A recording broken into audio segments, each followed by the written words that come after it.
The April 13th Rochester Hills City Council meeting. Looking forward to an interesting meeting this evening. With that, Ms. Bowen, could you please call the roll? President Carlock. He is excused with previous notice. Vice President Mangioli. Present. Mr. Blair. Here. Mr. Lindberg. Here. Ms. Menino. Here. Ms. Neubauer. Here. Mr. Skelsey. Here. Vice President Mangioli, we have a quorum. Thank you very much, Ms. Bowen. And with that, we would have Brennan Deal lead us in the Pledge of Allegiance.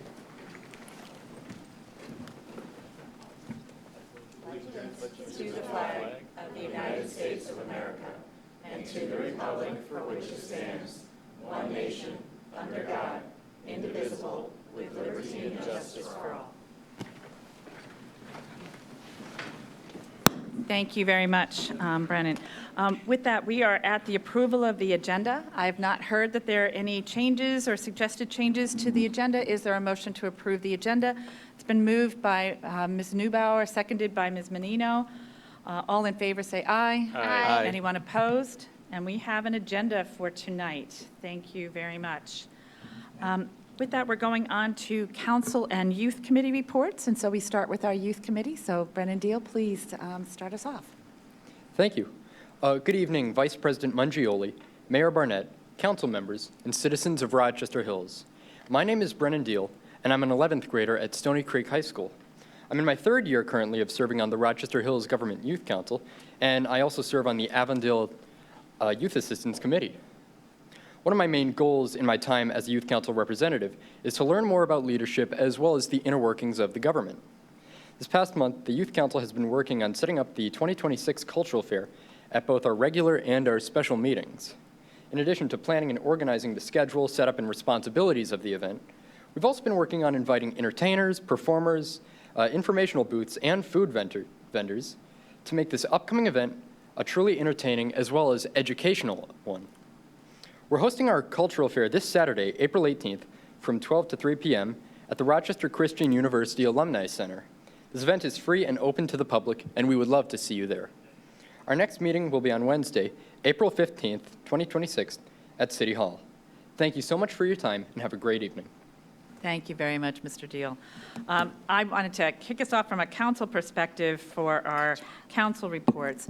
And it's fitting that we have our fire department in here today to say thank you for helping our residents in Shadow Woods that had two homes, had unfortunate circumstances this past week. And I do want to let our community know that some of either one or both of the families do have a GoFundMe that's available to help support them. Because as you can imagine, if you are sitting here and then have nothing left, whatever you've got on you is all that you have. And so that's what our families are experiencing. So please keep the two Shadow Woods families in your thoughts and prayers as they navigate this new situation that they're dealing with. So, and again, thank you very much to our fire department for all the help you gave the families in these trying situations. With that, I don't see anything else from other council members, so we will go on to our first agenda topic, which is our recognitions. 2026-141, which is our proclamation for the Rochester High dance team in the 2026 Small Varsity Pom National Champions. With that, I'll ask the mayor to take us to the podium and council to join us in front of the podium.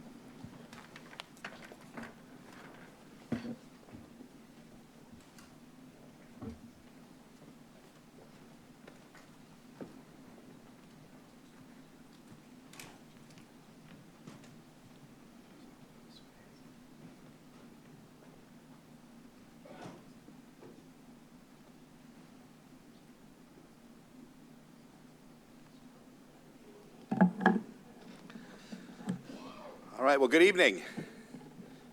Well, that was awful. Good evening.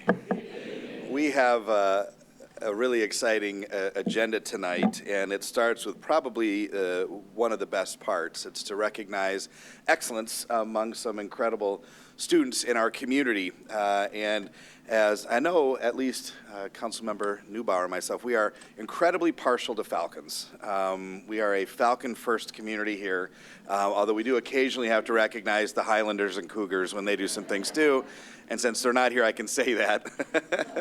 But as a part of the long Falcon family, we are always really privileged to recognize outstanding achievement. And of course, much was made about the University of Michigan winning a national championship. But who cares when you have the Rochester High School varsity dance team and the small varsity pom national champions here. Let's give them a round of applause.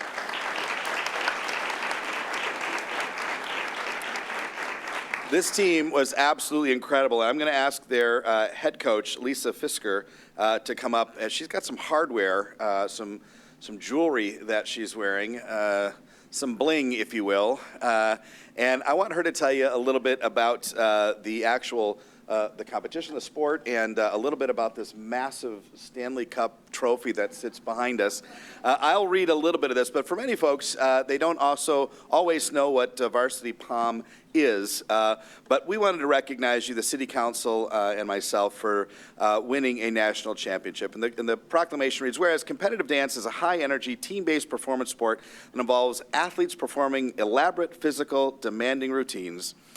And whereas the Rochester High School varsity dance team maintains a rigorous training schedule of 10 hours a week plus outside technical study, and following stellar preliminary performances where both the Jazz and Pom squads placed first in their groups to bypass the semifinals, the team capped off the national competition with a standout performance, securing second place in Jazz and defending their national title with a first-place win in Pom for the second consecutive year, winning by a decisive, and you'll have to take your word for it, decisive 1.92 points.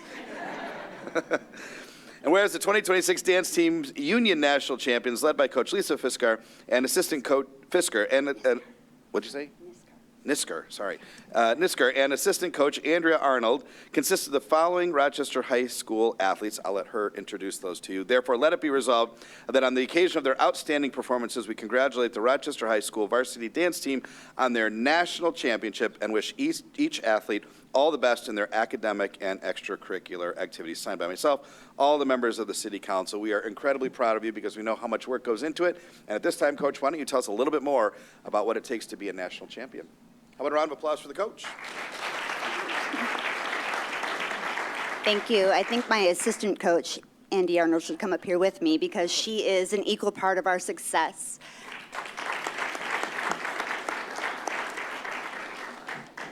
She hates coming up here. It's great. This team is the most hardworking, dedicated group of athletes that is just committed beyond and has overcome such adversity this year with challenge after challenge, and they've done it with a true champion mindset and just so much resiliency that we are so proud of. In addition, one of the things that makes me most proud is their sportsmanship with all of our competitors, both regionally and nationally. But I am incredibly proud to coach them and to lead this team, and especially a back-to-back win. And hopefully we'll go for a three-peat. So with that being said, I'd like to introduce the team. We have Victoria Brunel.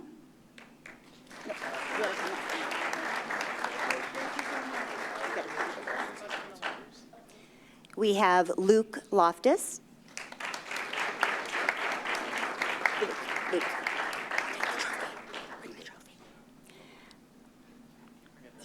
We have Brooke Dieterle.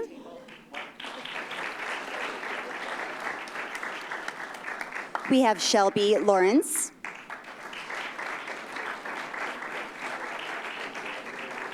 We have Riley Hubbard.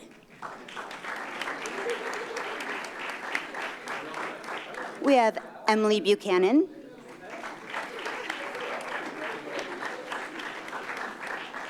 Better next season, by the time the season starts. Yes, this just happened. We have Natalie Herrick.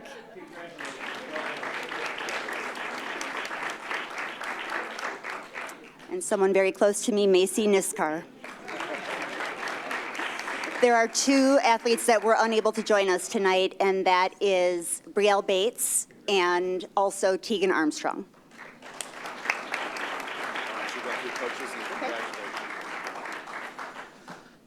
As the coaches go through and are congratulated, we will take a picture. We might have you guys move back around. I do want to say, if you recognize any of these faces, it's because a few of them have danced in our State of the City addresses before, in both the Disney State of the City and the Greatest Show State of the City. So obviously, I'm not going to say that the State of the City gets some of the credit for this, for these amazing athletes. Probably not. It was a stretch. Let's give them another big round of applause. Congratulations. And then, I think if we can, athletes, if we can circle back behind, in front of the city council so we can get the trophy, and then we'll do a couple pictures back here, and we definitely need one with all the bling, for sure. Why don't you go in front of the, stand in front of the city council, just kind of every other there.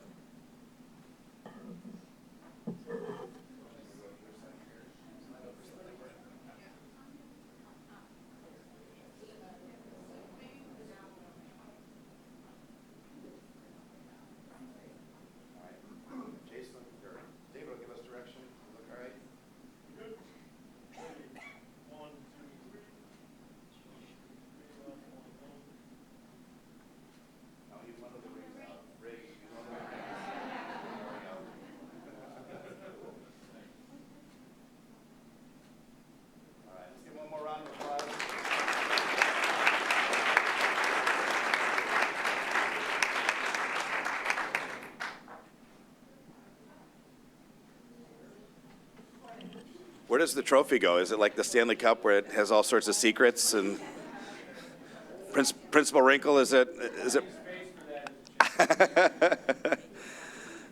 Well, we thank you, and we hope to bring you back next year and another three-peat national championship. Let's give them another round of applause. Congratulations, team. Well done. Yeah. And thank you, parents and Principal Wrinkle, for being here as well.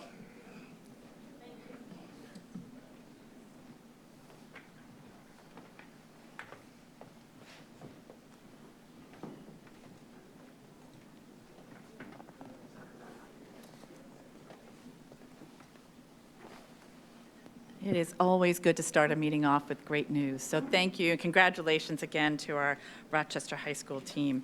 With that, we're going on to agenda topic 2026-0158. It is the presentation of the 2026 Memorial Day Parade of Heroes, Rochester Regional Chamber of Commerce and Chamber Foundation, Maggie Bobbitz, President. It's good to see you, Maggie. I know I get to see you again tomorrow night at the Sister City meeting, so thank you for coming and joining us this evening to talk about what's going on with the Memorial Day Parade. You know, 2 years in a row, I've had to follow the cheer team. We just need you to, 2 years in a row, I've had to follow the cheer team. I think I deserve one of those rings. So, good evening, Vice President Mangioli, City Council members, and Mayor Barnett. Just for the record, my name is Maggie Bobbitz, and I am the president of the Rochester Regional Chamber of Commerce and Chamber Foundation. The greater Rochester community will be executing events to honor veterans that have given their lives in the line of duty on Memorial Day, Monday, May 25th, 2006. The community events for the day will kick off, whoop, I went too far. There we go. Will kick off at 9 a.m. as the City of Rochester will host their laying of the flag ceremony at Mount Avon Cemetery. The Chamber Foundation will execute the Memorial Day Parade of Fallen Heroes at 9:30, directly after the City of Rochester's event. The parade will conclude at the Livernois and Avon Road intersection at the City of Rochester Hills Veterans Memorial Point, where the City of Rochester Hills Memorial Day celebration will begin directly following the parade. And then after that, the City of Rochester's Fire Department will be hosting the community for hot dogs straight off the grill at 11 a.m.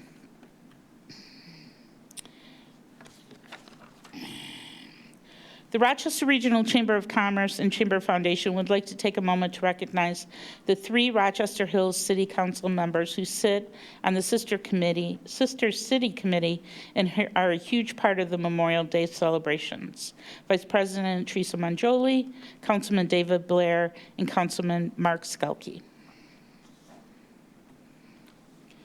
The official parade route, the parade will leave Mount Avon Cemetery, proceed south on First Street to Castell, left on Castell to Harding, proceed on Harding to Livernois, left using the northbound lane on Livernois, proceeding south to Avon. They will then turn left onto Avon, and the parade will conclude. Parade participants will include elected officials and local community organizations. Based on the anticipated number of participants and the length of the route of the parade, is projected to conclude no later than at 10:30 a.m. Side streets will need to be closed on Livernois from Harding to Livernois from 9:30 to 10:30 until the last parade participant has safely gone through the entire parade route. I respectfully ask that the City Council approve a resolution authorizing the temporary closure of Livernois Road and Avon Road to be implemented by the Oakland County Sheriff's Office on Monday, May 25th, 2026, during the hours of 9:30 a.m. to 10:30 a.m. Roadways would reopen as soon as the final parade participant has cleared the intersection of Livernois and Avon Road. In closing, I'd like to thank the City of Rochester Hills, City Council, and Mayor Barnett for their continued support and participation in this meaningful event. I can take any questions that you all might have. Thank you so much tonight for this, Ms. Bobbitz. So it is great to have Councilman Blair and Councilman Skelsey to work on the Sister City Committee with us in planning. So we'll be talking more about this tomorrow. But I do want to see if council has any questions for Maggie. Hearing none, I have a motion by Ms. Neubauer, seconded by Mr. Lindberg, to accept the resolution in our packet. With that, I'll read the resolution. It says, resolved that the Rochester Hills City Council acknowledges the 2026 Memorial Day Parade of Heroes to be held on Memorial Day, Monday, May 25th, 2026. And I'm going to add, I'm looking forward to walking with you and all of you on the parade that day. It is a great opportunity for us to remember our fallen soldiers, as well as celebrate with our community as we provide opportunities for them to remember family members that we have lost. So thank you again, Ms. Bobbitz, for tonight. Thank you, guys. Have a great evening. All right, a vote. All in favor, say aye. Aye. Aye. Anyone opposed? That motion passes unanimously. Thank you again, Ms. Bobbitz. Moving on to our consent agenda. The consent agenda has all matters under the consent agenda are considered to be routine and will be enacted by one motion without discussion. If any council member or citizen request discussion of an item, it will be removed from the consent agenda for separate discussion. There are 7 different items on the consent agenda for this evening. Do I have a motion to accept the consent agenda? It's been moved by Mr. Blair, seconded by Mrs. Neubauer. All in favor say aye. Aye. Anyone opposed? That motion passes unanimously. Thank you very much for that. Then we move on to item number 2026-0117, a request for acceptance for first reading. This will also be one of those where I get to practice all of my dots and dashes and chapter numbers. So if you need to get a cup of coffee, this is the time to do it. Request for acceptance of first reading, an ordinance to amend sections 138-4.300, 138-4.404, 138-4.405, 138-4.410, 138-4.427, 138-4.437, 138-5.100, 138-5.101, 138-12.108, 138-12.300, 138-12.301, 138-12.301, 138-12.307, 138-12.308, 138-13-.101 of Chapter 138 zoning of the Code of Ordinances of the City of Rochester Hills, Oakland County, Michigan. Yay, Mr. Deal made it look so easy. So thank you very much, Sarah Roediger. Thank you very much, Vice President Mangioli, Council, Mayor Barnett. You probably had more of a mouthful than I do. This is our annual administrative update that we do to our ordinances every year. Throughout the year, as working with the ordinances, no ordinances are perfect, and we always keep an ongoing list of things that we need to clarify, clean up, modernize. And really, from a content standpoint, the only real thing that's changing here is requiring additional landscaping in a lot of circumstances. That's one thing our planning manager is very keen on, and so we're making sure that we incorporate more landscaping into various submittals. Other than that, they're very minor changes, again, clarifying, cleaning up confusion, so I'm happy to answer any questions that you may have. The Planning Commission have gone through this with a fine-tooth comb and unanimously recommend approval. So this is just the first reading this evening. Thank you very much, Ms. Roediger. Are there any questions? I am not seeing any up here at this point except, oh, I'm sorry, Ms. Neubauer. Thank you. I just wanted to say that we did go over this at several meetings at the Planning Commission and went back and made several revisions and suggestions, and they were all taken into consideration, and it was passed unanimously, the resolution at Planning. So with that, I'd like to move it for approval. Great, and it's seconded by Ms. Medino.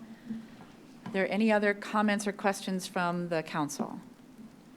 Hearing none, this is one where I get to go repeat all of those numbers again.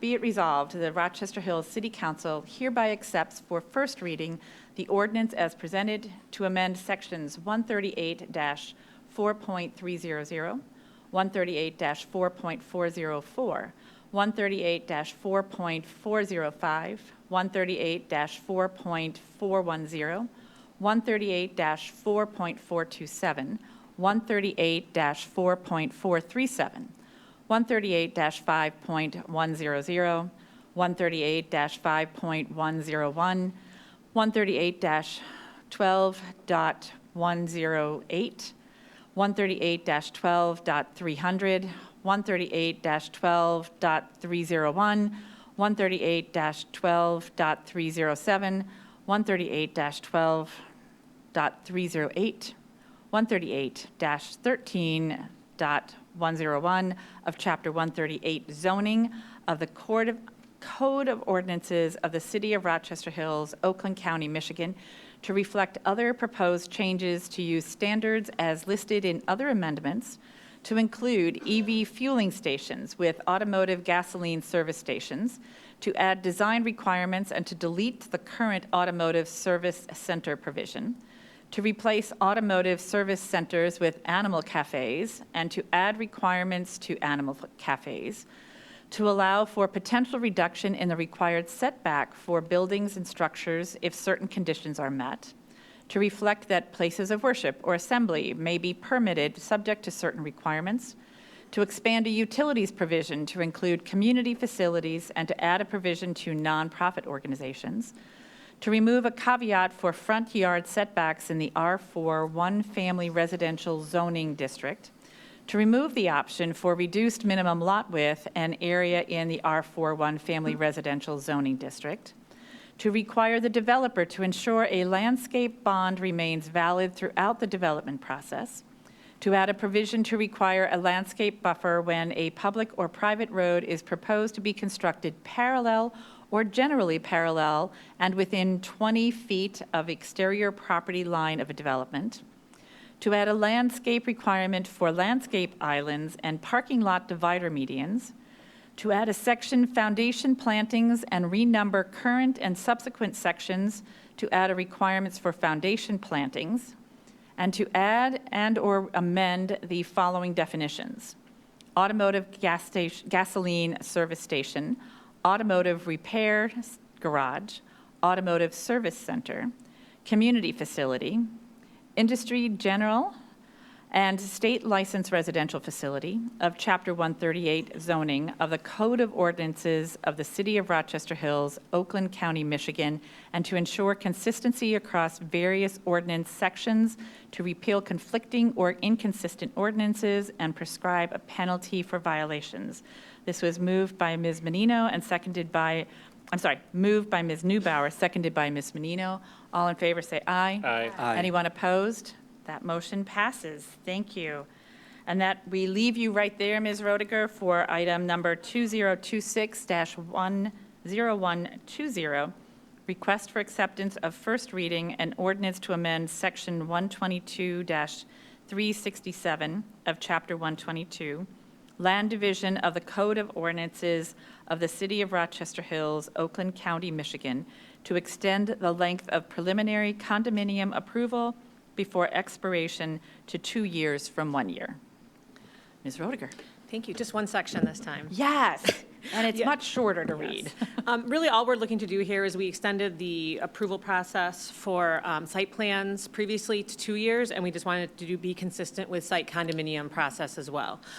We're finding that developments are taking a little bit longer to build due to difficulty with construction, supplies and costs. So instead of making them go through the burden after 1 year, we're giving them a 2-year timeframe to try to get everything in order. So happy to answer any questions you may have. Thank you very much, Ms. Roediger. Ms. Newbauer. Thank you. This was also done because there was an issue with the state moving slower than the city is moving, and so it was causing kind of an administrative headache. And so this was something that was done to be cost-effective and time-effective, and again, being consistent. So Planning Commission approved this unanimously, and with that, I'd like to move this in the motion for approval. Great, thank you, Ms. Newbauer. Is there a second? Mr. Lindberg? Are there any other questions or comments from council? Hearing none, I read the resolution that the Rochester Hills City Council hereby accepts for first reading an ordinance to amend Section 122-367 of Chapter 122 Land Division of the Code of Ordinances of the City of Rochester Hills, Oakland County, Michigan, to extend the length of preliminary condominium approval before expiration to 2 years from 1 year, and to repeal conflicting or inconsistent ordinances and prescribe a penalty for violations. All in favor say aye. Aye. Anyone opposed? And that motion passes unanimously. Thank you again, Ms. Roediger. Thank you. I'm not going anywhere still. You're not voting it? No, Oh, I'm not going okay. anywhere. Now we are into the Planning and Economic Development Section 2026-0164, request for purchase authorization planning, lease agreement between the City of Rochester Hills and the 1505 Auburn Road LLC. Ms. Roediger and Mr. Elbert. Yes, good evening once again. The next 3 agenda items really are all related to the same effort, and that is the Art on Auburn 2 initiative. I know we have some new faces on council that weren't here when we did that initiative, so just to make sure and remind everyone, this is a community art project we did back in 2024. Building upon the success of our first Art on Auburn project, we had arts circles that were built in the actual roadway of Auburn Road. This Art on Auburn 2 initiative was to actually do an art contest to display why do you love Rochester Hills, and the 20 winners were going to have their designs put throughout the sidewalk on the Brooklands Plaza expansion. So obviously, that's something that was announced in 2024, but the park was not built yet. And I also need to mention that this is a partnership that we are doing with the Paint Creek Center for the Arts. They help us a lot with our art endeavors, as I don't really have an artistic bone in my body. So, too far. There we go. So since the park wasn't constructed yet, we had a temporary banner that we had constructed to, again, we didn't want to announce the winners and then have them go away for 2 years and not really acknowledge their art. So their art has been shown on the side of the building there. This is the wall immediately abutting the park. There may be up to a 6-inch gap on the property line. It's really close to what the property line is, and I'm sure from a park standpoint, they'll be maintaining that area right there in front of that wall. So we did receive a grant from GMAR, which is the Greater Metropolitan Area Realtors, for a placemaking grant to actually install these pieces on the ground. Unfortunately, Unfortunately, the method we used in our first Art on Auburn was no longer an option for us as part of this. We really had to brainstorm, and we worked with the Paint Creek Center for the Arts, and they actually are coordinating a team of volunteers who are going to hand paint these onto the ground. So that's going to happen here, hopefully, before the park's ribbon cutting in May. So that is our hope with that. And when we went through the process, we received one submission that really didn't meet the requirements of the Art on Auburn 2 criteria in terms of being a circle and limiting their colors and being very crisp and clear. However, the panel of judges and the parks team, as they were developing the Brooklands Plaza and looking at the elements that were to be included, we really felt that this image kind of captured the calming, the greatest place to raise your family feel that we wanted for the expanded Brooklands Plaza. And the artists graciously offered to allow this to be on the side of the wall as it was a perfect backdrop for that park. It's a very blank wall. Obviously, we've been using it in the past for the Art on Auburn winners, but we felt taking it back to just nothing kind of seemed like a miss if we didn't put something up on that wall as a perfect backdrop to that.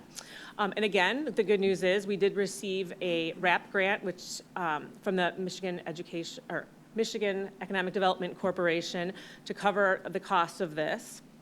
So in summary tonight, there are 3 different items. We're looking at a lease agreement with the building of the owner to allow us to put the art on the side of the wall, an agreement with the artist to allow us to use her image that she created, and lastly, a memorandum of understanding with the Paint Creek Center for the Arts to coordinate the installation of this art throughout the park.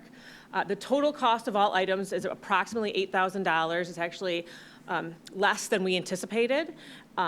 And with the grants that we have received, the actual cost of the City of Rochester Hills is nothing. So I know that there's been some concerns about murals in the past due to cost and some potential concerns about what it could look like. And I think in this instance, we're bringing it to you with no cost, knowing exactly what it's going to look like. So we hope with that we have your support, and Ken and I are both here to answer any questions that you may have. Great, thank you very much. So yes, there have been some questions or concerns about murals in the past, and when this was under the consent agenda, I wanted to have us come back to the council and have us have the conversation to make sure we affirmed that this mural was okay, given previous direction or conversation. Also, as one, I would like to see and ask the mayor if we could have an ordinance or some process documented for future, because it's great that it's free, and I don't want to pay any tax dollars for doing this, so thank you for finding the grants. But then, Mr. Mayor, if we could ask the team to put together a process for future murals that may come into the city, whether it be on business property or even on the city's property, that we know exactly how this is going to be managed going forward. The team has done a great job for Art on Auburn 1 and 2, and we should be able to continue to document that process and know that wherever it shows up in number 3, that we've followed a consistent process. Yes. With that, are there any questions from council? First up is Ms. Menino. Oh, I'm sorry, Ms. Neubauer. Thank you, Vice President Mangioli. I was one of the people who were very against murals in the past. What happened with our neighbors in Sterling Heights and their police department gave us pause. The cost and the maintenance and all of those kind of things were something that we were concerned with. But I had 3 conditions on ever bringing in a mural, and it has to be free, it can't be controversial, and it has to be in a park. And this checks all the boxes for me. So I know you presented them in 3 separate, you presented the 3 separate agenda items together, but with that, I would like to move 2026-0164 for approval. Okay, and all right, that's seconded by Mr. Blair. Anything else, Ms. Menino? Do you want us to do the 3 together, or do you want to do it individually? No, we should do them Okay. separately. All right. Okay. And with that, Ms. Menino. Yes, thank you. Ms. Roediger, just a couple questions about the mural. I can say, maybe agreeing with Marvy a bit, not a big fan of murals in general, based on what I've seen in some other locations, but this one, I did actually go to the Brooklands today. I'm glad I did that, because we need something on the wall. So in total agreement there, we have to do something. So, my concern is the ongoing maintenance once it's done, so that over time it doesn't deteriorate and then start to look, weathered, graffiti, like that type of thing. I want to understand what is the process for the paint, what type of material, and what's the ongoing from Parks' perspective? Are they monitoring it yearly, or how's that going to work? Yeah, well, actually, we've been calling it mural, but it actually is not going to be painted onto the wall. If you can kind of see, the wall is very textured, and so it was determined that painting on that wall would not really do the image justice. So we're actually having metal panels be constructed to be attached to the wall. So it's going to be something that's created through a sign shop that will be physically attached to the wall. So, and again, we've done some preliminary estimates, and they're coming in like $2,000. We thought they were coming in closer to 10, but they're coming in at 2. So they're definitely affordable. And so if there's damage to one of the panels, they could easily be swapped out if we needed to. But they're meant to be an outdoor panel to hold up to the weather. So hopefully that addresses some of the concerns. Yeah, that's good. I'm glad I asked that question. I thought it was going to be actually painted on the wall, but will the panels be created and then artists will be painting on the panels? No, it's going to be done, via graphic design, Correct. machining? We provide the high-quality image to the sign shop, and they produce Okay. it and put it up for us. That's good to know. Okay. I think that was, that covers my questions. Thank you. Yeah. Do you like that? All right, and we have another question from, I'm going to figure out how to read all these numbers up here. Mr. Skelsey. Yeah, so the wall that the mural's on with the textured, is Rochester Hills going to be responsible for that wall then, like maintaining it? So we're going to be in charge of maintaining the actual image, right? Okay. The building is owned by, a private owner, and we're leasing the ability to put our art up on the wall. So the Okay. building maintenance isn't our responsibility, but anything associated with the image that we're putting up would be our responsibility. I'm just, because when I was looking at it earlier, I thought I saw like there was paint peeling off of the not our stuff, but the building itself. So it's a beautiful mural. I just don't want to see the surrounding area that it's on, if it does start to peel or whatever. Yeah, the building owner's been very cooperative with us. He's excited to see this there. I think if we had any issues with painting, I'm sure he'd work with us to figure out how we could make it a nice frame for the mural. And then my next question, you said you're the circle ones, the circle, you're going to put those on the sidewalk, correct? So how are you going to seal them? How are you going to protect them, or? Yeah, so again, we're working with the Paint Creek Center for the Arts. They're working with a team of their instructors and volunteers and students, and they're going to be projecting the image onto the ground and tracing them, and it's almost like a paint by number, where we're inviting the artists back and volunteers to paint on it. And then the paint we've selected is very specific to concrete. We have a primer, the paint, and then we're putting on a sealant on top, an anti-skid, because we've had some concerns about that, an anti-skid sealer on top of that. That's hopefully we're expecting to last hopefully up to 5 years. Oh, okay. Thank you. Okay, all right, next up, Mr. Mayor. Just thinking about the person whose job it is to sell anti-skid sealant. It's a very niche market. I am really pleased about this and really pleased to hear the direction of the council. I want to recognize the team who I think heard councils in the past talk about some of the challenges and then try to address those. I have an opinion that murals add vibrancy and beauty to a community. I've watched our neighbors in Rochester do that pretty successfully, and many communities like ours across the state. And so I'm excited to see us do this. Of course, we've only had one mural in the city for a long time. That's the one at Rochester Christian University on the trail.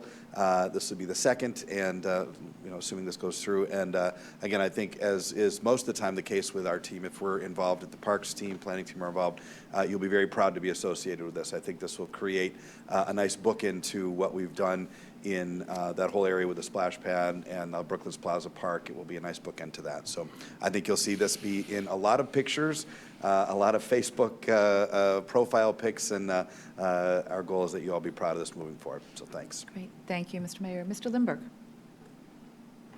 Yes, thank you very much, Vice President Mangioli. I actually have just a few comments to make. First off, I did have a couple concerns from the beginning.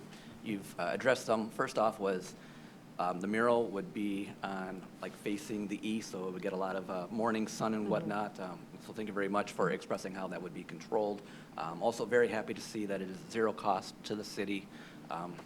Myself, I'm actually a huge supporter of the arts. I'm an engineer by trade. What I say is that math and science defines our world in black and white, but art fills it in with color. I love that. And it adds a lot of, like a demonstration of the culture of the area. Yeah. So, and I actually like the mural, which is very nice. So I think it's going to be very nice for the park. Yeah, thank you very much. We agree. In terms of, keeping Rochester Hills one of the preeminent places to be, we want to make sure that our community is unique and reflects our values. And so I think it's these types of placemaking initiatives that keep us standing out from other communities and just being anywhere USA. So thank you. Great, thank you. Seeing no other questions on this item, I will read the resolution. Resolved that the Rochester Hills City Council hereby authorizes the lease agreement with the 1505 Auburn Road LLC to obtain the right to use the east wall of 1505 East Auburn Road for an art installation, and authorizes the mayor to execute a memorandum of understanding on behalf of the city, and further authorizes approval to hire a firm to install the art based on a competitive solicitation with a stipend not to exceed $10,000. This was moved by Ms. Neubauer, seconded by Mr. Blair. All in favor, say aye. Aye. Anyone opposed? And that motion passes. Going on to the second of the three items, it's 2026-0163, request for purchase authorization planning, artist agreement between the City of Rochester Hills and Karen Childs Elder. Ms. I mean, I don't have anything further to add. This is just the second on the list, and this is the artist that who's graciously providing this to the city for us to all enjoy. Okay, but this also gives me an opportunity to say, Clerk Scott, I had asked a bunch of questions to Ms. Roediger about these. If we could just put those questions in the minutes for today's, because it covers all three, in a sense, of these motions. And with that, Ms. Neubauer. Thank you, Vice President Mangioli. I was going to actually say the same thing. I think it was this item number is what brought my question, so if we can incorporate that into the record as well. And with that, I'd like to make a motion to approve 2026-0163. Is there a second? Seconded by Ms. Menino. Are there any other questions or comments from council? Hearing none, I'll read the resolution. Resolved that the Rochester Hills City Council hereby authorizes the artist agreement with Karen Childs Elder to obtain the right to use an original work of art for the stipend in the amount of $2,000 for an art installation, and further authorizes the mayor to execute the agreement on behalf of the city. This was moved by Ms. Neubauer, seconded by Ms. Menino. All in favor, say aye. Aye. Opposed? On that motion passes unanimously. Thank you very much, Ms. Roediger and Mr. Elbert. And we go on to the third item, One more. which is 2026-0162, request for purchase authorization planning, memorandum of understanding between the City of Rochester Hills and the Paint Creek Center for the Arts. Ms. Roediger. I have nothing more to add unless you have any additional questions. It's been moved by Ms. Neubauer. Is there a second? Seconded by Mr. Limburg. With that, I'll read the resolution.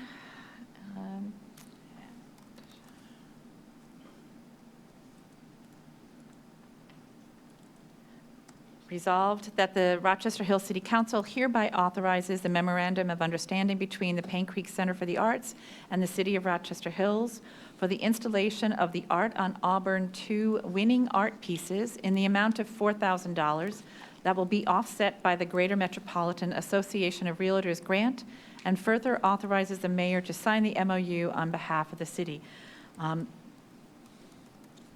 We have a motion. We need a motion. Sorry. I forgot to note it down on my own paper. Moved by Ms. Neubauer, seconded by Mr. Limburg. All in favor, say aye.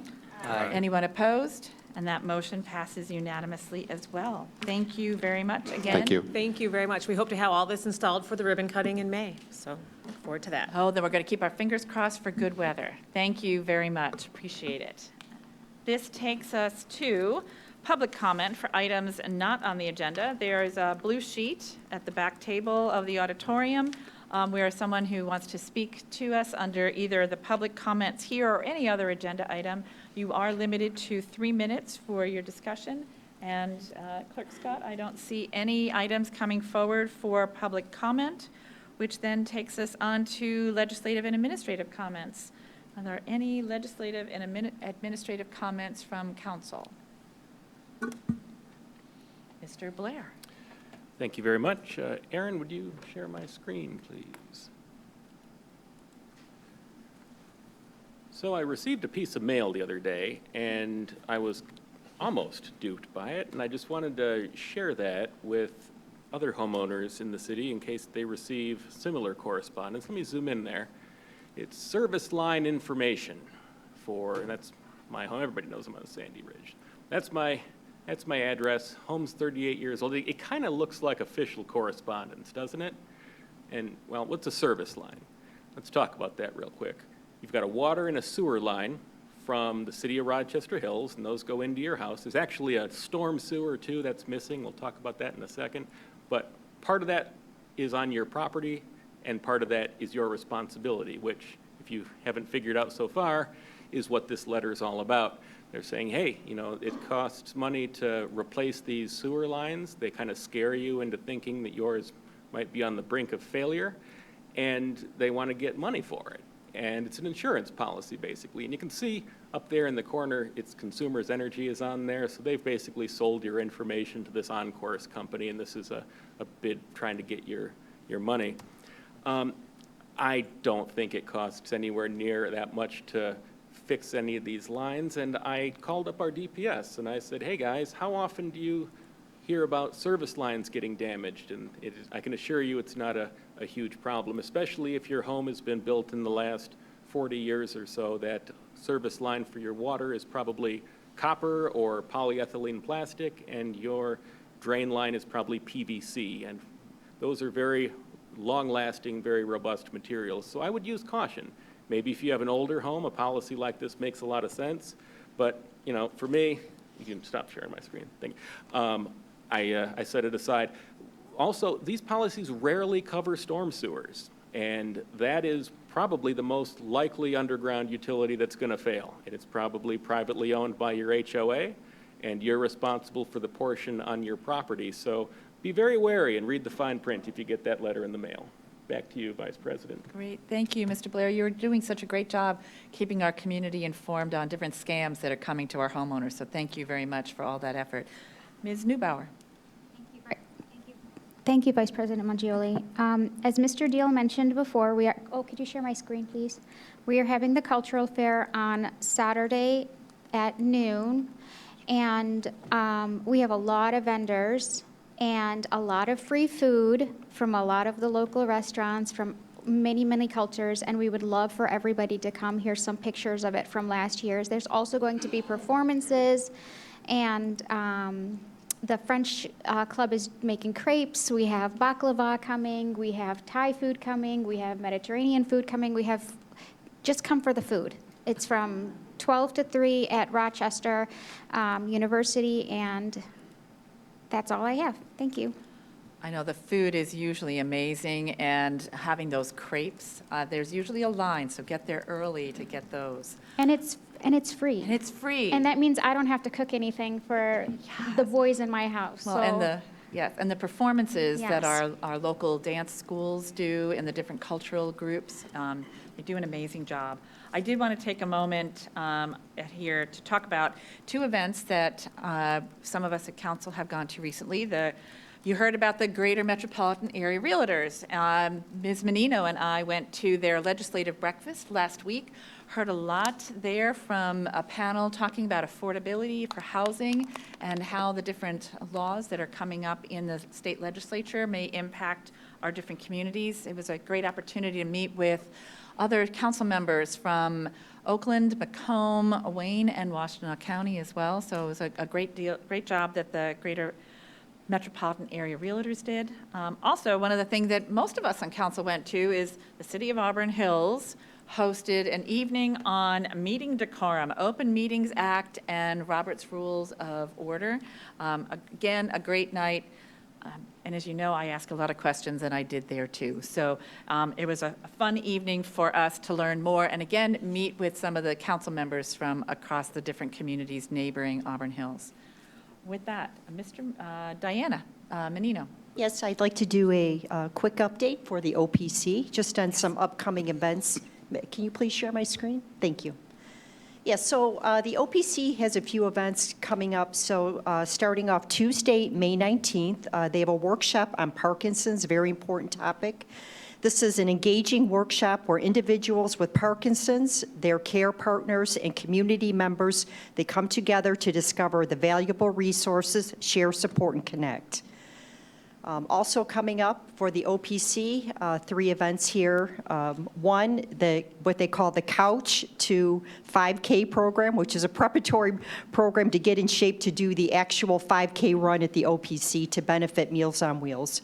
But the Couch to 5K program is basically a training program starting the week of April 9th. So they started last week, but you can still join. It's a 7-week program. They meet once a week, and it includes full training package and using a run-walk method throughout the program. And then the 5K, the actual 5K pancake breakfast is Saturday, June 6th. It's their big annual Meals on Wheels charity to benefit their charity Meals on Wheels. And then on June 19th is their annual summer soiree, and this year the theme is called Feeling Groovy. Again, the annual event will be held Friday, June 19th from 6:30 to 10. Tickets are on sale beginning on April 23rd. Delicious food, live music, and a silent auction. Definitely a night to remember. So please check out these events, all great programs for the OPC. Thank you. Great, thank you, Ms. Menino. Mr. Mayor. Thank you, Vice President Mangione. I described earlier a situation that was rather niche. I would guess that people describing an evening seminar about Robert's Rules of Order as fun would also be a very small niche group. You, maybe no one else. Good evening, Council, and Ms. Bowen, if you could show my screen as well. I want to start by saying great job, Vice President Mangione, in running the meeting. I just received a text from President Carlock, who's watching us, probably the only one watching us from a Tuesday morning location in the land of the rising sun. So we wish him well and thank him for his leadership, and we'll welcome him back when he comes back. I do want to mention a couple of things that have happened in the city, and I know we have an aggressive agenda, so I wanted to be relatively quick, but knowing who and seeing who we have in the crowd, not knowing that they would all be here today, certainly want to give some shouts out and props to the men and women of the Rochester Hills Fire Department. Unfortunately, as some of the council members mentioned earlier, we had a very unusual situation. Technically, we had, I think, 3 fires in 48 hours, two fires in one neighborhood, and then a fire the next day, 3 fires in 3 days. Very unusual to have that many fires in a row, certainly 2 streets apart. But what isn't unusual is the absolute professionalism and dedication of the team. One was in the early morning hours, one was in the late evening hours. We had men and women there all throughout the night. Obviously, wonderful to be on the scene of both of those, and in this one in particular, the way the neighbors came together to immediately encircle the family that sort of tragically, of course, everyone was okay, thankfully, but tragically, obviously lost pretty much everything in the fire. You can see it there on the right, working pretty bad. The second fire, the first fire technically on the left. Just a reminder to be safe, to make sure you're practicing exits from your home. I grew up in the firefighting family. We did that pretty regularly, but aren't under the impression that many people do that. And obviously just contacting our fire department if you have any questions about how to make your home fire safe is certainly appropriate. But just a tremendous recognition to the men and women, many of them here. Thank you for the great work that you do in keeping our residents safe. And of course, you don't get to control when these happen or how convenient it is, but of course, always answering the call is something that we really appreciate. So to all the chiefs in the room, Chief Gary and others, and all the men and women of the department, thank you for a great, busy week of keeping our residents safe. That was worth a round of applause for sure. Two quick things to note happening this month. One is that April is Sikh Awareness Month. Our friends from the Sikh Gurdwara stopped by my office and brought treats for our staff this week. Tomorrow is Vaisakhi, which is the major Sikh festival celebrating the spring harvest. And so we always meet with them. They'll be a part of the Youth Council's diversity fair or event, cultural fair on Saturday. But we wish them a very peaceful time this month and congratulate them on their month. As I mentioned, they will be at the 6th Annual Cultural Fair. And we thank the council for their support and, of course, the Youth Council for their leadership of this event. This is always an exceptional event to taste the foods, to see Irish dancing next to Indian dancing, belly dancing next to Hawaiian dancing, turban tying, everything you can imagine happens, and it's all really at the ideas and leadership of our young community leaders. So thank you for that. And then one other big event happening at the end of this month is the 45th Annual Rochester Area Prayer Breakfast. Our community's prayer breakfast is one of the 10 largest in the country. Many times it's been in the top 5. And we'll have between 800 and 900 people at Oakland University at the arena this Thursday, the 23rd. The speaker is Chad Williams, a Navy SEAL who's been on some pretty impressive missions.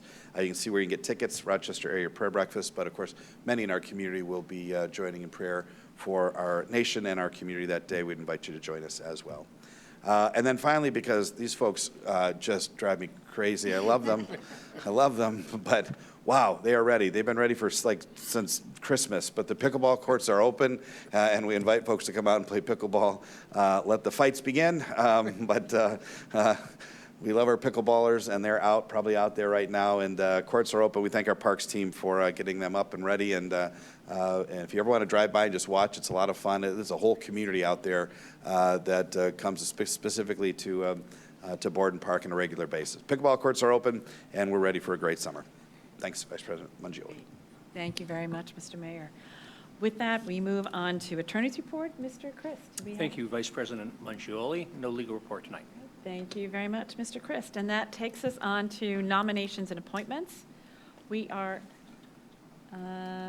just making sure I am, yes, going on to agenda number 2026-0118, request for appointment of a Planning Commission representative to the Zoning Board of Appeals for a one-year term to expire March 31st, 2027. Ms. Neubauer.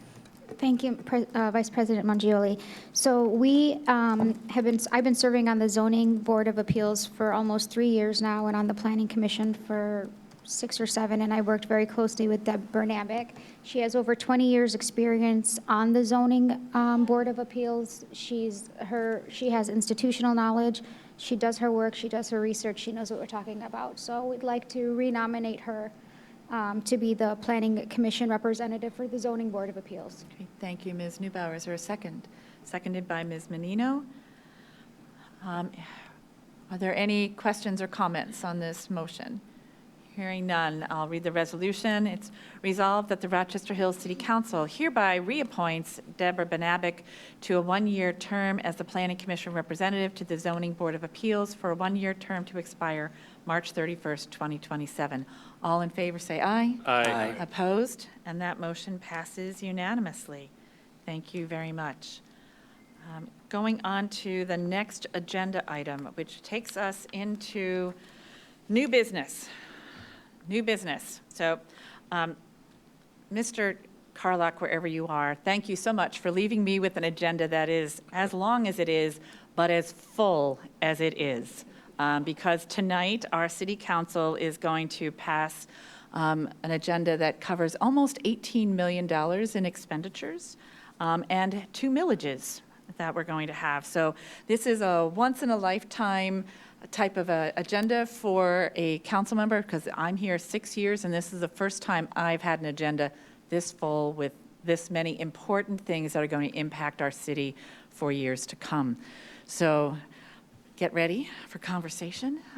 Mr. Snyder, we have 2026-0150, request for approval for the pathway millage renewal ballot language to be placed on the August 4th, 2026 primary election ballot. Mr. Snyder. All right, well, thank you, Vice President Mangioli. You're doing a great job tonight.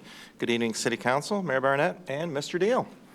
Well, the item presented before you tonight is a recommendation from the Public Safety and Infrastructure Technical Review Committee, or otherwise known as the PSNI TRC, and is to place a renewal of our city's pathway millage on the August 4th, 2026 primary election ballot. On March 16th, the PSNI TRC met to review and discuss our current 100-mile pathway system.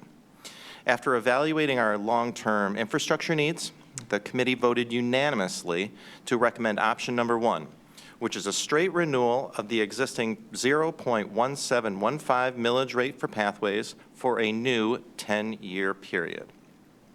I would like to highlight 2 key strategic updates as part of this proposed language, and the first is the inclusion of the Paint Creek Trail in the pathway millage language. So this is the first time we are explicitly naming the Paint Creek Trail within the ballot language, as we currently have the Clinton River Trail in the ballot language. And while the city remains a committed member of the Paint Creek Trailway Commission, this update provides us with the clear legal opinion to use dedicated pathway millage funds for the physical rehabilitation of the pathway or the Paint Creek Trailway segment within our city borders. And the second is a strategic foundation. So this pathway millage, it really represents the baseline of our pathway program. It covers the critical annual operations, basic repair, and maintenance of our pathway network. And by securing this renewal, we can establish the necessary framework to discuss more aggressive rehabilitation goals during our upcoming 2027 budget process over this summer and fall. And at that time, we will, as we're in our budgeting process, we can look forward to discussing how we might pair this pathway millage with other funding sources, potentially such as Act 51 revenues, to address our long-term pathway system needs. However, tonight, the request is strictly procedural, and it is to request for the City Council to approve the ballot language as reviewed by our City Attorney and as unanimously recommended by the PSNI TRC, so that we may meet the deadline for the August 4th, 2026 primary to put the pathway millage on that ballot. And I am happy to answer any questions you may have. Great. Thank you very much, Mr. Snyder. So I'm going to start out with some of these because the pathway covers so much of our community, 100 miles. Yes. I've heard it referred to as the pathway, a trailway, a bicycle path, a sidewalk. Is there an official term that we're supposed to refer to it as? Well, I wouldn't use sidewalks. Okay. Because that is, that's the In a sub- ownership of the residents. But yes, this would cover all the pathways. Those are basically the 8-foot sections along our major road network. And as well, by including the Paint Creek Trailway in with the Clinton River Trail, you could, term those. Now, those are trailways, not pathways, but we can use the same dollars to maintain those vital, pedestrian means within the city. And we've seen the challenges that the city of Rochester has had with the Clinton River Trail, not having a funding mechanism like this to be able to repair the damage that happened, almost 2 years ago to Right. that pathway. So adding the Paint Creek Trail with the Clinton River Trail to this millage enables us to use this funding to cover this. Correct. But there has been questions in the past about the fact that we have 100 miles. This is a 10-year millage, but we can only pave about a mile a year. Correct. So it takes us a while. So we're going to be talking more about funding pathways and rehabilitation of pathways in August at our budget meeting? We will. But we need to secure this baseline of the pathway millage first, and then we'll have the ability that we can talk other things that we can do to, accomplish more than 1 mile of a 100-mile pathway system each year. Great. So we're excited to bring those forward. Wonderful. I'm looking forward to that conversation in August. I'll have more questions then. I'm sure you will. And with that, I'm going to turn it over to Mr. Blair, who has some questions. Thank you, Vice President Mangioli. Joe, I appreciate you bringing this to us, and Councilwoman Mangioli, I think, mentioned most of what I was going to bring up. I just wanted to make sure that we will have the results of, I think, a study was being done, or a consultant was hired to look at our pathways. Does this ring a bell? Specifically, I'd asked about like some of the gaps in the pathways and perhaps filling those. I want to make sure that not only do we have the language secured, but that we've got a really concrete, evidence-driven plan that we can put in front of the voters at the time so that they can see their tax dollars are being well spent. I can't tell you how much I want to see some of those spots get filled, and I know that I think they're going to be reaching out to property owners, maybe see if houses have changed hands. Is that in the works, and can we expect that around the same time? Well, I know when there is a house with a gap and that house goes on the market, we do try to reach out to the new owners as a kind of a welcome package. Would you be interested in, selling your right away for a reasonable price? Some people do, some people don't, unfortunately. The city does have the option to do eminent domain and just put the pathway there, but somewhat that's a political issue if we chose to do that or not. But yes, we're very encouraged, and we would love to, get that connectivity. I just want to make sure that we've got a comprehensive plan in time for that ballot, right, in time for that election day. And I also want to make sure that we've got a system in place so that each time those properties turn, and maybe every 5 years, maybe they move in and they don't want it, but 3 years down the road, they say, gosh, these pedestrians are wearing out all my grass. I sure wish the city would come, and sure enough, we ask them again maybe the next year, and they'll be on board. So if we can start tracking that, it's a safety issue for our residents, especially if they're on a bicycle, or if, there's a root or something that, can cause them to fall. So it's a lot of reasons other than just it would be nice to have the visible pavement. So I appreciate the effort you put into this. You've got my support with this, and please keep us posted on the rest. Will do. Thank you. Are you moving the resolution? I will move the resolution, because you can't move it. I can't. move You it. can. Seconded by Ms. Neubauer. With that, Mr. Skelsey. Yeah, I have a question. How are they categorized, like, the needs of what needs to be repaired? Like, is there a scale of some kind? Like, it's shifted by so many inches, or? Yeah, I know our DPS crews, they go around very similar to how they rate the local street or the street infrastructures, giving it a rating from 1 through 5.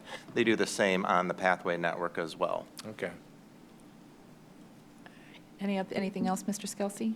Nope. Good, all right. So I do have one more question for you, Mr. Snyder. As I'm looking at the resolution here, and it says this is a straight renewal, same millage today, same millage tomorrow, but times I will get questions from residents that said, I was only paying $1,000 today, and next year I'm paying $1,100. You raised my taxes. How can we answer a resident's question about this year it's a straight renewal, we're going to be generating $864,000 from this, but next year it's going to be $900,000. You raised my taxes. Well, the millage rate number will be the same. And if anything, it might even go down with the effects of Headley. Anything increase would be basically due to the taxable value increase of the home, which for a homeowner living in the same home could only increase by the rate of inflation. And this is all per Proposal A. So yes, my taxes keep going up a little bit every year due to the rate of inflation, or CPI, but the millage rate, stays consistent. So my investment in my home goes up, which is yay, the investment of my home, the value of my home has gone up, but that also triggers the value of our home times the millage rate, means I'm paying a little bit more in taxes. Correct, yes. The taxable value times the millage rate equals the amount on the tax bill. Great, all right. Seeing no other questions from council, we have a motion by Mr. Blair, seconded by Ms. Ms. Neubauer. I'll read the resolution. It says, whereas the City of Rochester Hills currently maintains a 100-mile citywide pathway system that serves as a vital, non-motorized network for residents, students, and recreational users. And whereas the Public Safety and Infrastructure Technical Review Committee, PS&I, TRC, met on March 18, 2026, and voted unanimously to recommend a straight renewal of the existing 0.1715 millage for a new 10-year period to ensure the continued operation and physical rehabilitation of this system. And whereas the proposed language includes the Paint Creek Trail to provide the city the strategic option to utilize dedicated pathway funding for the physical rehabilitation of the trail segment located within the city's local borders. Now therefore be it resolved that the City of Rochester Hills City Council hereby approves the following ballot language and directs that the question be placed on the August 4th, 2026 primary election ballot. Shall the City of Rochester Hills renew and continue to levy 0.1715 mils per, so 0.1715 cents per $1,000 of taxable value to establish, construct, maintain, and repair pathways and services for use by bicycles, non-motorized vehicles, and pedestrians along main, arterial, and collector roads on the Clinton River Trail, the Paint Creek Trail, and to create linkages to pathways and schools in the city for 10 years, beginning in 2026 for fiscal year 2027, and continuing through 2035 for fiscal year 2036, which will provide an estimated revenue of $864,920 if levied in the first year of such levy. All in favor say aye. Aye. Anyone opposed? And that motion passes unanimously. Thank you very much, Thank you, City Thank Council. you very much, Mr. Snyder. That takes us to our next millage request. It is 2026-0171, request for approval for the fire charter millage increase ballot language to be placed on the November 3rd, 2026 general election ballot. Here presenting this evening is most of our fire department. Chief and Mr. Snyder. All right. Good evening, Vice President Mangioli, Council, Mayor Barnett. We're here tonight requesting approval of the ballot language for the charter millage increase and to place the fire charter millage increase question on the ballot for the November 3rd general election. We previously presented to the Public Safety and Infrastructure Technical Review Committee, and they voted unanimously to recommend this to City Council for approval. Before we get into some of the issues in our staffing assessment, I would like to talk about some of the things that brought us to this point. It's important for you to understand that as a department, we are always looking for ways to improve. We're continuously evaluating our service delivery. We are monitoring response times, tracking call volumes and trends. We're proactively responding to those trends. Our members attend national training, which allows us to stay up to date on the latest fire service trends and technology. All of this led us to updating our strategic plan and conducting a staffing needs assessment to determine the department's current capacity relative to the increasing service demands. Obviously, all of this boils down to our call volume and how it affects our operations. So over the last 10 years, we've had a steady increase of call volume with the exception of 2020, and that was due to COVID. So over the last 10 years, we've seen an almost 40%, a 39% increase in calls. Now, the increase in call volume, this has occurred faster than we have previously anticipated. And although the increase for last year was under 2%, the increase for the last 3 years is a little over 14%. So as the call volume continues to grow, so does the number of concurrent calls. And this is where we start to have an issue as we have multiple calls, we tie up our units, and then we no longer have units available. So in 2024, we started tracking the amount of times that we have no units available.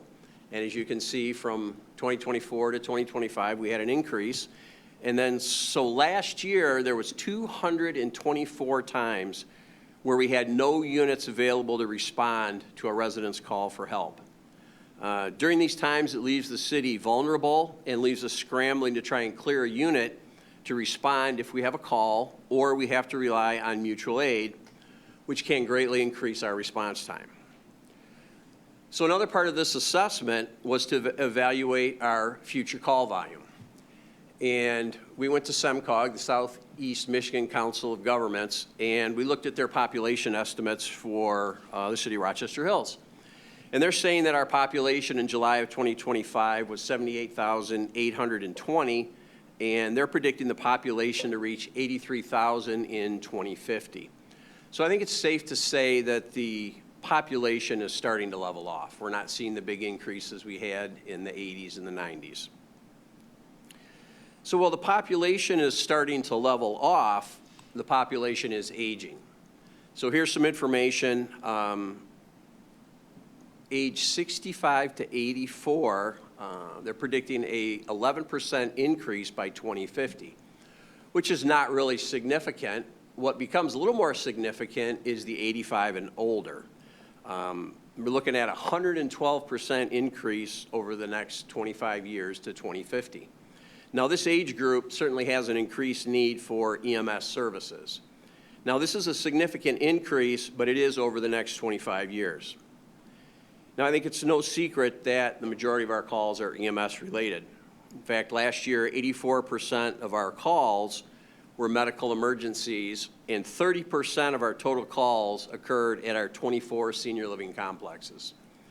And here you can see we've had a dramatic increase in the number of calls at our senior living facilities, and we track calls per bed as well, and you can see that has increased from 1 call per bed in 2015 to 1.5 calls per bed in 2025.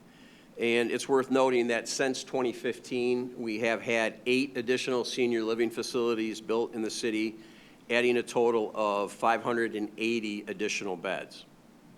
So because some of these factors, we are anticipating our call volume to continue to increase, but at a lower rate. We feel the calls are starting to level off, and the anticipated increase is not due to growth or general population increase, but because of the aging population. So if the call volume continues to increase at about 2% a year, I think we can anticipate hitting about 10,000 calls in 2030. Keep in mind, we have to evaluate this every year. It's hard to predict call volume. Certain things can change, things of that nature. So it's important that we evaluate this every year. So in conclusion, I just want to say that our current staffing levels are unable to keep up with our increased call volume. Our resources are being depleted at an unsustainable rate. 224 times last year, we had no units available to respond to 911 calls, and that makes us dependent on mutual aid for our day-to-day operations. So our recommendations is to hire 12 additional firefighter paramedics. This allows us 4 personnel per shift. This will give us the ability to staff an additional ambulance, and it will enhance our fire coverage by providing an additional staffed fire apparatus. It'll reduce the number of times we are out of units. It will restore our internal reliability. It will reduce our dependence on outside agencies and ensure that our department has the personnel required to handle the current call volume. These 12 will also allow us to meet our current demands and take us into the future.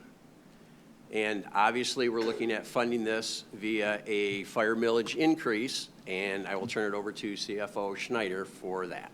Thank you. Okay. Thank you, Chief. Well, I will try to cover the financial end of the fire charter millage proposed increase. So where we came up with this number, currently the fully loaded personnel cost for a firefighter paramedic, and this includes all salary, overtime, and benefits, is approximately $163,400 per year.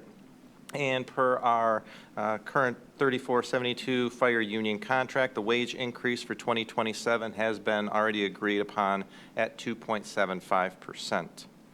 So we multiply the new number for 2027 by the 12 firefighter paramedics requested, and that total amount equates to just a little over $2 million. In 2027, we anticipate that 1 mil will generate that $4.971 million, or just a little under $2.5 million. So the millage rate equivalent to offset the cost of the 12 new firefighter paramedics is at 0.4052 mil. Now, you will notice that the millage increase requested was 0.5 mil.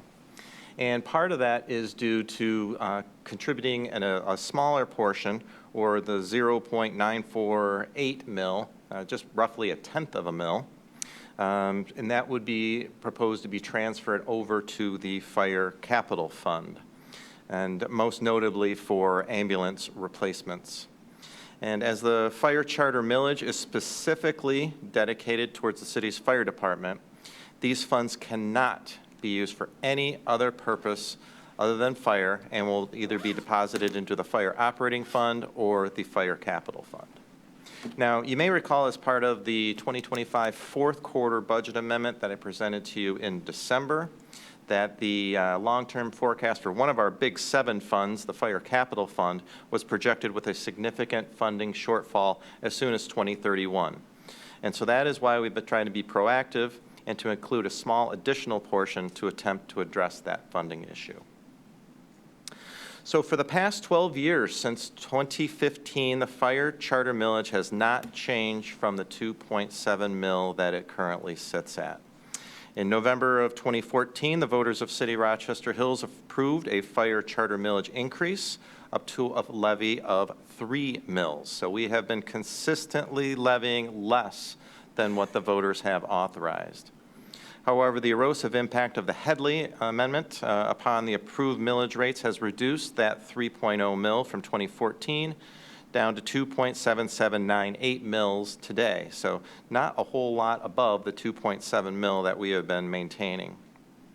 Now, if the voters of City Rochester Hills approve this new fire charter millage up to 3.5 mils, it is the city intent and the city's pledge that the new fire millage rate will be set at 3.2 mil. So again, actually levying less than it was authorized. And this is well below the authorized amount, which will hopefully provide for another decade plus where the fire millage can be left unchanged. So a couple charts here. So first, this is the status quo of the fire operating fund. If we were to do nothing, same 2.7 levy, same funding amount of firefighters. Now next, we'll compare this with the new proposed. If the 12 firefighters are hired with an increase of 0.5 million, you can see the increase there in 2027 of the bump in the revenue and the bump in the firefighters. Now next, let's take a look at the Fire Capital Fund. And this is the one that was very, very scary. And it's still a little, makes me a little nervous here. But Chief Gary has reviewed the fire apparatus replacement schedule and has made a number of changes to the timing of apparatus and personal protective equipment replacements for our firefighters. So we are in a much better long-term projection, but we may still have some issues funding fire capital, especially once you get out past 2032 to 2033. Now, you notice a significant decrease in that black bar, which is the fund balance level of the Fire Capital Fund, and that is due to the replacement of 5 ambulances scheduled for 2026, along with an additional 3 ambulances scheduled in 2028. And then once again, if you get out on the right side of the chart there, in 2033, that is the replacement of the 5 ambulances from fiscal year 2026 that we haven't even replaced yet. So that's how we're thinking ahead. Not only can you replace what we've got now, can you replace it down the road? Now, let's take a look at what the Fire Capital Fund would look like with remember that additional just about tenth of a mil? And it looks a little bit better. Now we look to be able to sustain out to 2023 and a little bit beyond that. And so that's kind of wraps up my portion of the presentation here. And I will turn it back to Captain Gary and Chief Gary, sorry, and sorry, Chief Gary, and the rest of the fire team here. I have nothing further. We're available for any questions that you may have for either of us or any of us. All right, with that, we do have someone who has submitted a blue sheet for questions or comments. Derek Gardner. And Derek, please come to the podium up here, and you will have 3 minutes for your comments.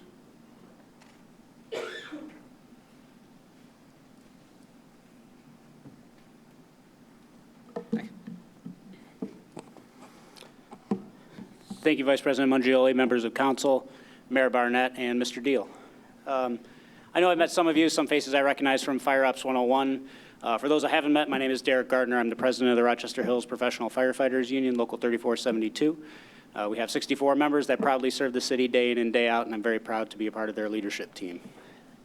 I just want to start off by saying that we are sorry to hear about the fires that have happened recently. While we always appreciate the opportunity to use our skills to help people, we certainly don't want to see anybody lose what they've spent a lifetime building. But we're very thankful that nobody was hurt or killed in that fire or those fires. But we hope that they're doing okay. I'd like to say thank you to all of you on the council, Mayor Barnett, and to those who have come previously on the council. It's in due to no small part due to your leadership and willingness to fund the fire department that we have transformed it over the past 10, 11 years from when the millage was increased last time to become a premier agency in the area. We are looked towards by surrounding neighborhoods that when we show up on scene, they can breathe a sigh of relief because our firefighters are well-equipped and well-trained to assist them.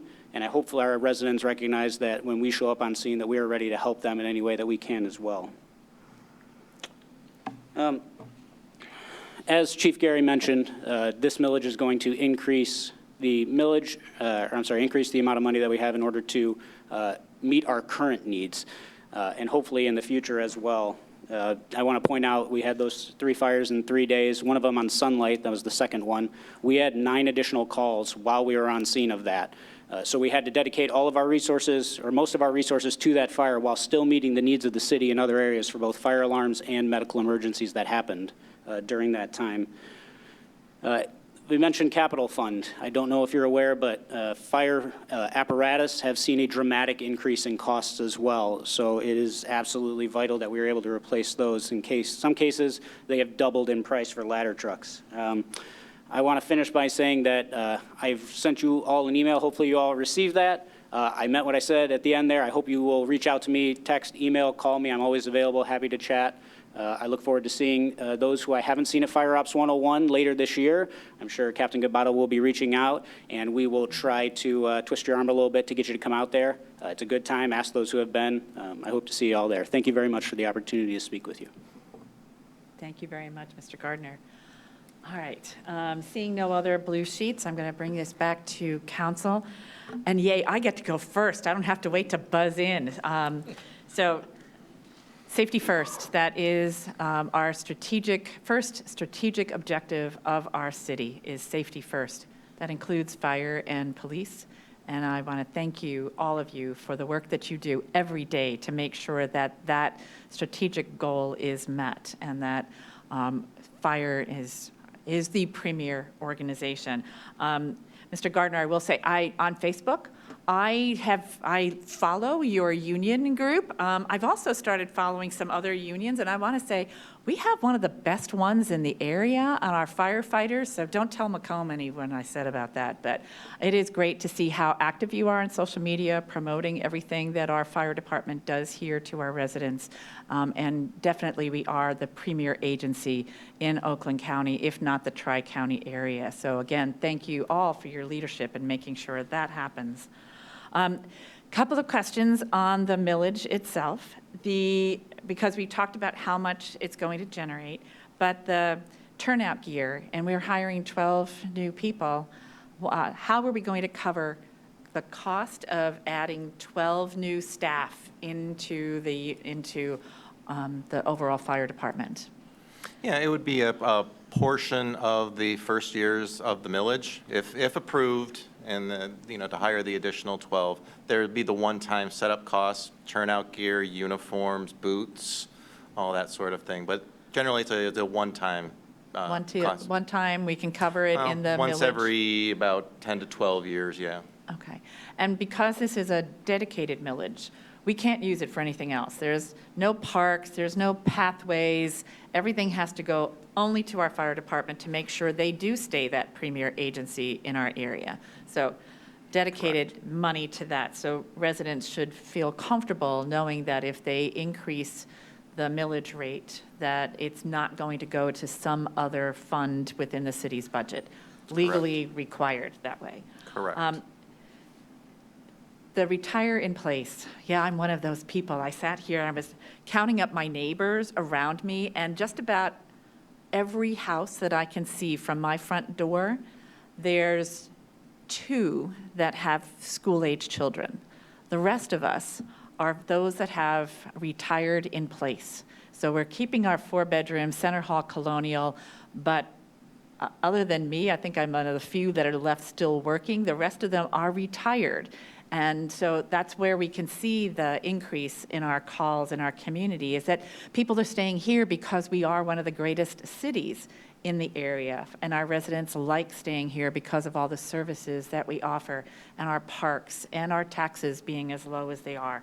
So it's that retire in place that makes it attractive for our residents to stay here, but it also means not only are they going to those 8 additional senior facilities, but you're going to start going to those homes as people start aging in their houses. For the residents who know me, they also know I am not one to want to raise taxes. And this was one of the hardest things for me to start absorbing. And I met with the chief and the mayor a couple of weeks ago to talk about this initially, just to say, hey, can we get this passed? Do you think it would work on council? It's like, well, if you can get me to say I'm willing to increase my taxes, then I'll make sure I work with council to make sure that this is an attractive millage increase, fully accountable to the council as well as to the residents on how we're going to spend that money. And I'll be the first one out there telling residents to vote yes on this. So I want to thank you for providing the information that I needed to feel comfortable in being able to say, yes, this is an important millage. I'm hoping that in August, it doesn't get lost amongst the pathway millage, as well as the school district will have a millage on that election as well. So hopefully we'll stand out as a preeminent millage increase that is absolutely needed to meet our safety first strategic objective. So probably no questions in there, but more comments. With that, I'm going to turn it over to council for some other questions. And first one up is Ms. Neubauer. Thank you, Vice President Mangioli. First of all, I sit on Planning Commission, so I'm fully aware that every time we approve a new development for our aging community, the first thing I think about is fire, because I know that you all are the ones that are going to be primarily responsible for those residents. And for that, I thank you, and we take that into consideration every single time we approve one of those developments. Also, being a parent of school-age children, I also get emails several times a week about you all responding to the schools for assistance needed with students, somebody having some kind of medical emergency at the school. So it's not only our aging population that needs this millage, but it's our youth and everybody in between. Nobody's as healthy as they were before. And I'll just say on a personal note, you guys responded to my parents' house and for my mom 2 years ago. And while she was there with your firefighters, my dad had a medical emergency and a second ambulance had to be called at the same time. So I can't even imagine dialing 911 and then you all being out of units. So we need the staff, we need the equipment, we need everything that this millage is going to provide. I'm against raising our taxes usually, but I wholeheartedly support this.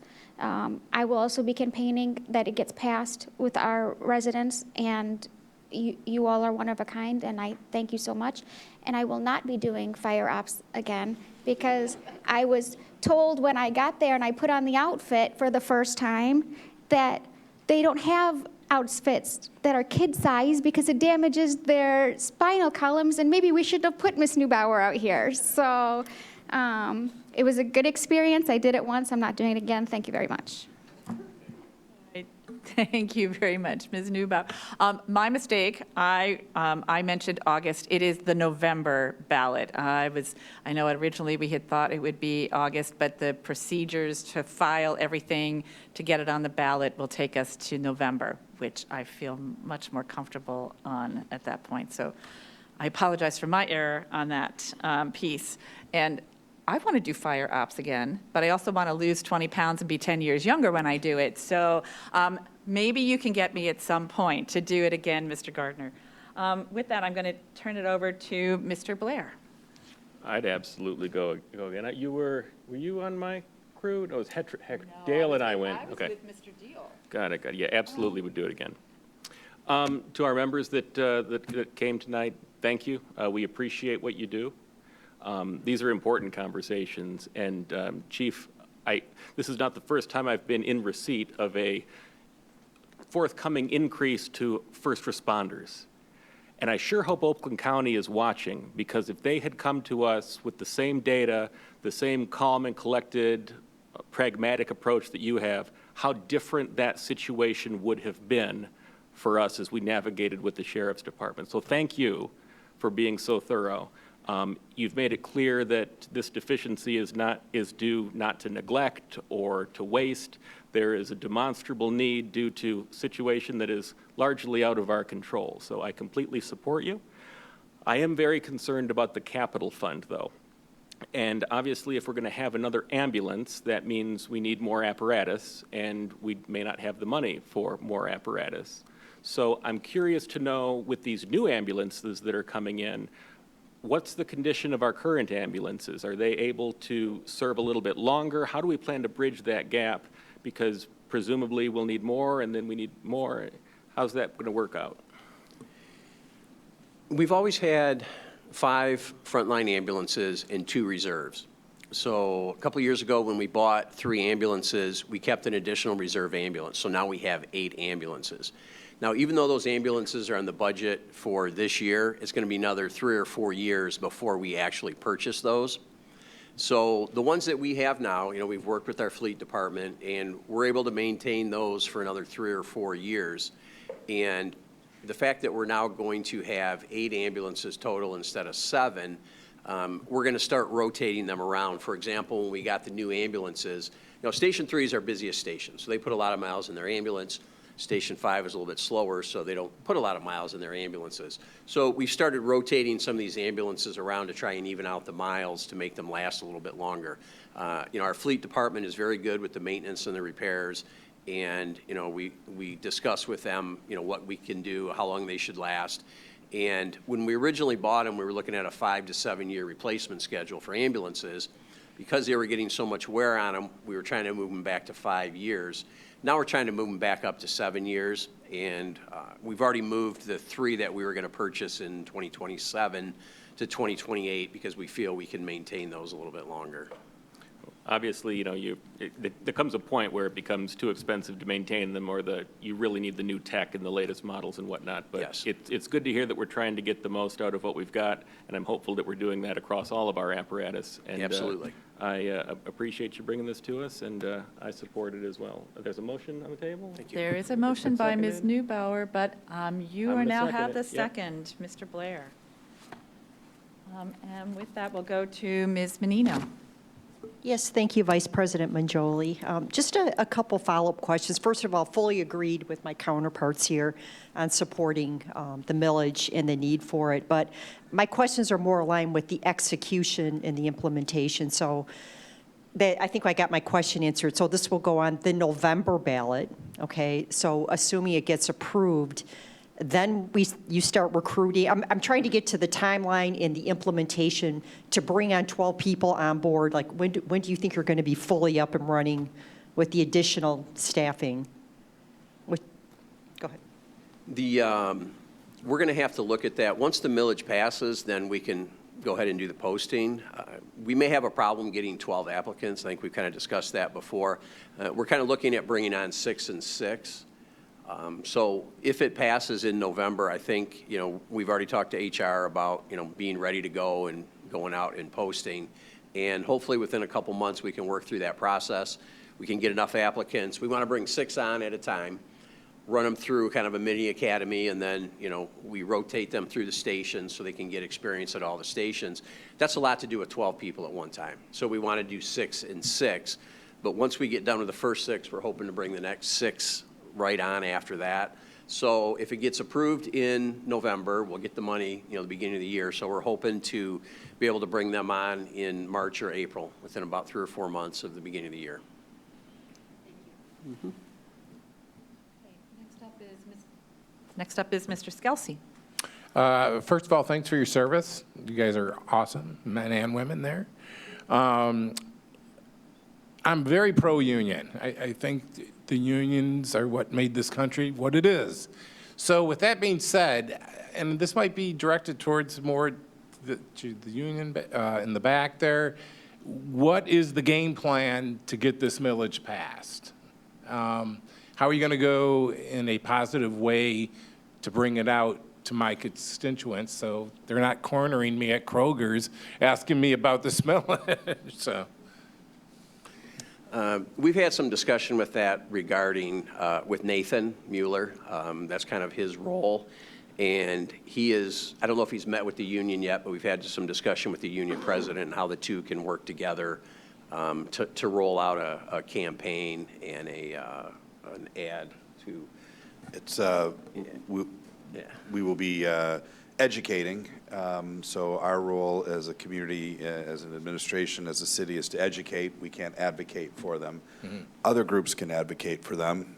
No groups to be mentioned out loud today, but other groups can advocate. But the city's role is simply to educate. So our job is to let the people know the ballot language, what it would raise, what it would be used for. It's pretty black and white, and we'll do a campaign to do that. Other folks that may be interested, you as an individual council person, as a mayor, unions, other folks, pro-firefighting folks, can go farther than that. But from this location, from our vantage point, it's simply educate, not advocate. But others can. Derek? Mr. Skelsey, any other questions? No, thank you. All right. Before I pass it over to the mayor, I did want to ask, seeing that I messed up on the dates, what is the approval process? We approve this tonight. What's the next step? Maybe Clerk Scott? I will, I did, yeah, thank you. I will send the certified resolution from tonight's vote to the Attorney General's office tomorrow for their approval to go over to the governor. And that takes us so long to make that happen, so it can't be It August? doesn't take us so long. They require 90 days. Oh, and we're 90. And it doesn't mean they'll take the full 90 days, but they say do not plan for less than that. Okay. All right. Thank you very much. With that, Mr. Mayor. Thank you, Vice President Mongilli. I think a great discussion, and these things aren't easy. To even get to this point, we've had many meetings, many times practicing, what are the other ways we could accomplish this? What aren't we thinking of? What are other communities doing?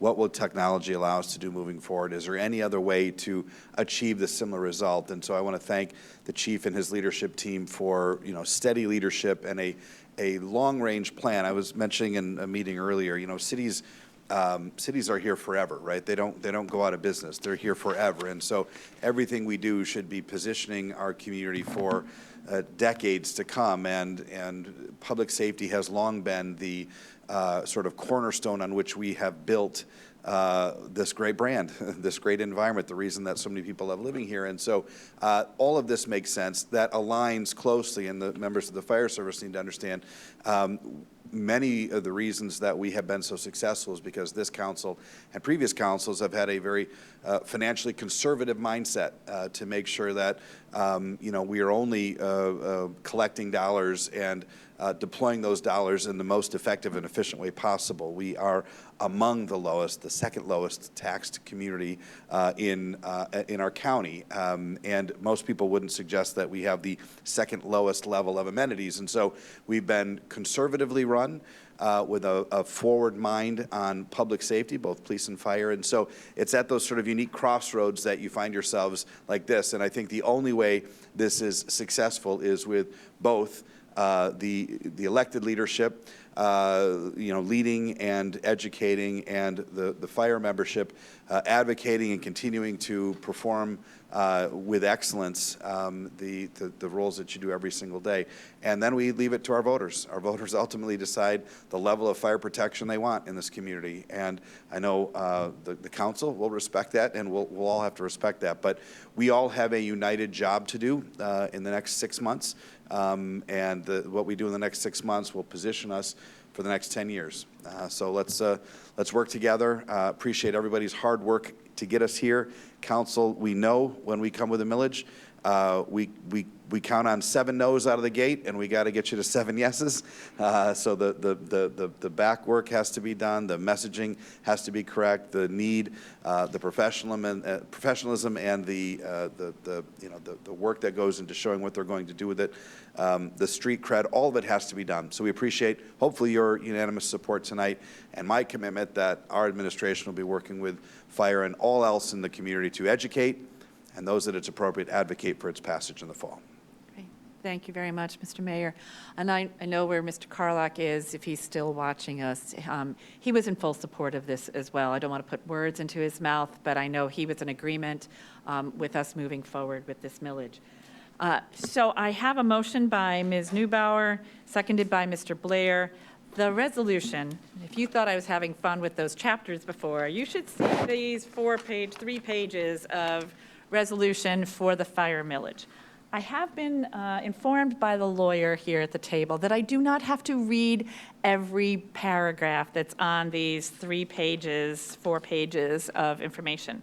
What I have done is picked out some specific things to read here. So for the residents who are interested, you're more than welcome to go to this agenda topic and pull up the full resolution. But what I am going to read is, whereas the City Council of the City of Rochester Hills desires to initiate a proposed amendment to subsection .4 of the City Charter, sections 4.2, Charter tax rate and special voted millages limitation, to increase the amount the city may levy for funding of the fire department from 3.0 mils to 3.5 mils. First paragraph of the resolution, going to the last paragraph.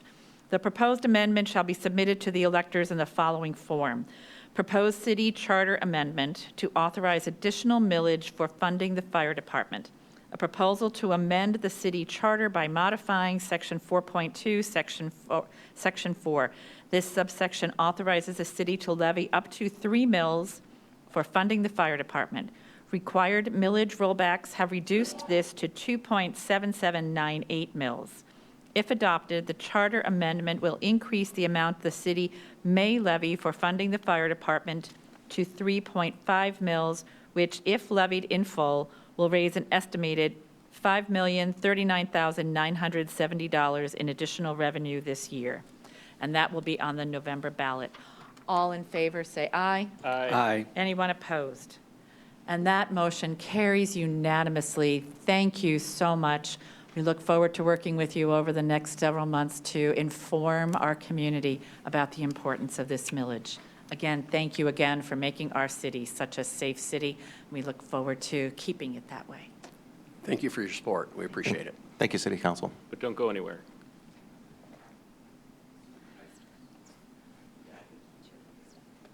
Okay, so I get to go to another one that's on the fire department? Okay, so 2026-0160, request for approval of the interlocal agreement between Oakland County and the City of Rochester Hills for the Public Safety P25 simulcast system. With that, Chief Gary. Oh, It's going to be Chief Eccles. Yes. Okay. Good evening, Vice President Mangioli, Mayor and City Council. We're here today to request approval of the interlocal agreement for the Oakland County P25 simulcast system. This interlocal agreement is intended to replace the 2004 agreement between Oakland County and the City of Rochester Hills with their recent 2020 upgrade of the county radio system. The new system provides the ability to communicate with emergency services statewide during an incident or large regional disaster. As a user of the system, we're required to enter into this agreement with Oakland County, and the agreement has been reviewed by staff and the city attorney, and I would ask that you approve this agreement for the P25 simulcast radio system. Great. I'm here to answer any Do I have questions. a motion? I see no questions over here. So a motion by Mr. Blair, seconded by Ms. Newbauer. I'll read the resolution. Whereas through this agreement and the operation of public safety P25 simulcase system, each party will be better prepared to serve and to provide aid to citizens of and persons in Oakland County, Michigan. Now therefore be it resolved that the Rochester Hills City Council hereby approves the interlocal agreement between Oakland County and the City of Rochester Hills for the operation, management, and maintenance of the public safety P25 simulcast system. All in favor, say aye. Aye. Anyone opposed? And that motion carries unanimously as well. Thank you. Thank you. Which then takes me to the third fire agenda topic, which is 2026-0157, request for purchase authorization fire, contract blanket purchase order for fire and emergency services records management system in the amount not to exceed $105,898.73 for a 3-year term, EPR Systems USA, Inc., Oviedo, Florida. All right, hello again. Let's see, I'm here to request approval for a 3-year blanket purchase order for software services from EPR Fireworks. The department's currently using 3 separate systems for our EMS fire and inspection records management and documentation. With recent changes at the U.S. Fire Administration in fire reporting requirements last year, we began to evaluate our data and its management. We have long struggled to run reports and manage our own data along with the county system. The EMS and fire reporting systems we currently use requires programmers from the companies to write the reports for us with parameters that we request. There are some canned reports, but they are not very usable, and they provide some information, but if you run one report, it sometimes conflicts with another report. Our fire inspections are currently being documented in the building department's permit system, BSNA. It's not really meant for an inspection program. It's more of a permit system, but we've been making it work for the last couple of years. And it's not really built to use in the field at all, so we have to go do inspections, do our work out there, write everything down, and then come back and redocument it at the station. So these new programs, or this package, will streamline our software and provide integration between our EMS fire and inspection reporting, and it will enable us to create our own reports without the use or need of a programmer. So with that, I would ask to approve this blanket purchase order, and I'm happy to answer any questions you might have. I am not seeing any questions up here. Okay. Moved by Ms. Newbauer, seconded by Mr. Lindberg. And I will read the resolution. Resolved that the Rochester Hills City Council hereby authorizes a contract blanket purchase order for fire and emergency services records management systems to EPR System USA, Inc., Oviedo, Florida, in the amount not to exceed $105,898.73 for a 3-year term, and further authorizes the procurement manager to execute an agreement on behalf of the city. Further resolved that the city's acceptance of the proposal and approval of the award of a contract shall be conditioned and contingent upon the parties' entry into and execution of a written agreement acceptable to the city. All in favor, say aye. Aye. Opposed, say nay. That motion also passes unanimously. Thank you Thank you very very much. Which now takes us outside of the fire department, and we get to talk to facilities. Our garage tonight.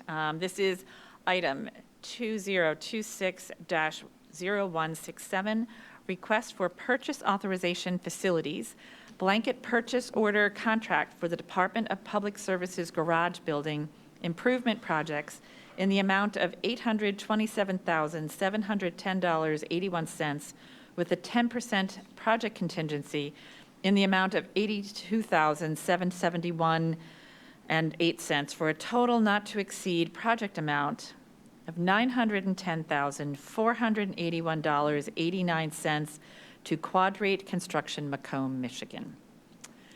Yay. Okay. I'm going to turn it over to our team. Mr. Hollis. Well, good evening, Vice President Mangioli, City Council, Mayor Barnett, and Mr. Deal.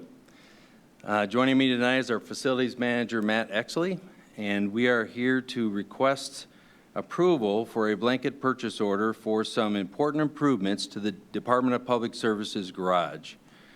Key upgrades include the replacement of the industrial oil interceptor, as well as the replacement of HVAC makeup air units, control systems, and the carbon monoxide and nitrogen dioxide monitoring sensors. These improvements will ensure the proper removal of humidity and hazardous gases and to continue to provide a safe environment and reduce energy usage, all of these which are essentially vital given the high daily volume of heavy truck traffic. Additionally, the building's automatic transfer switch will be upgraded and additional circuits will be added to the generator electric panel to ensure reliable power activation during outages.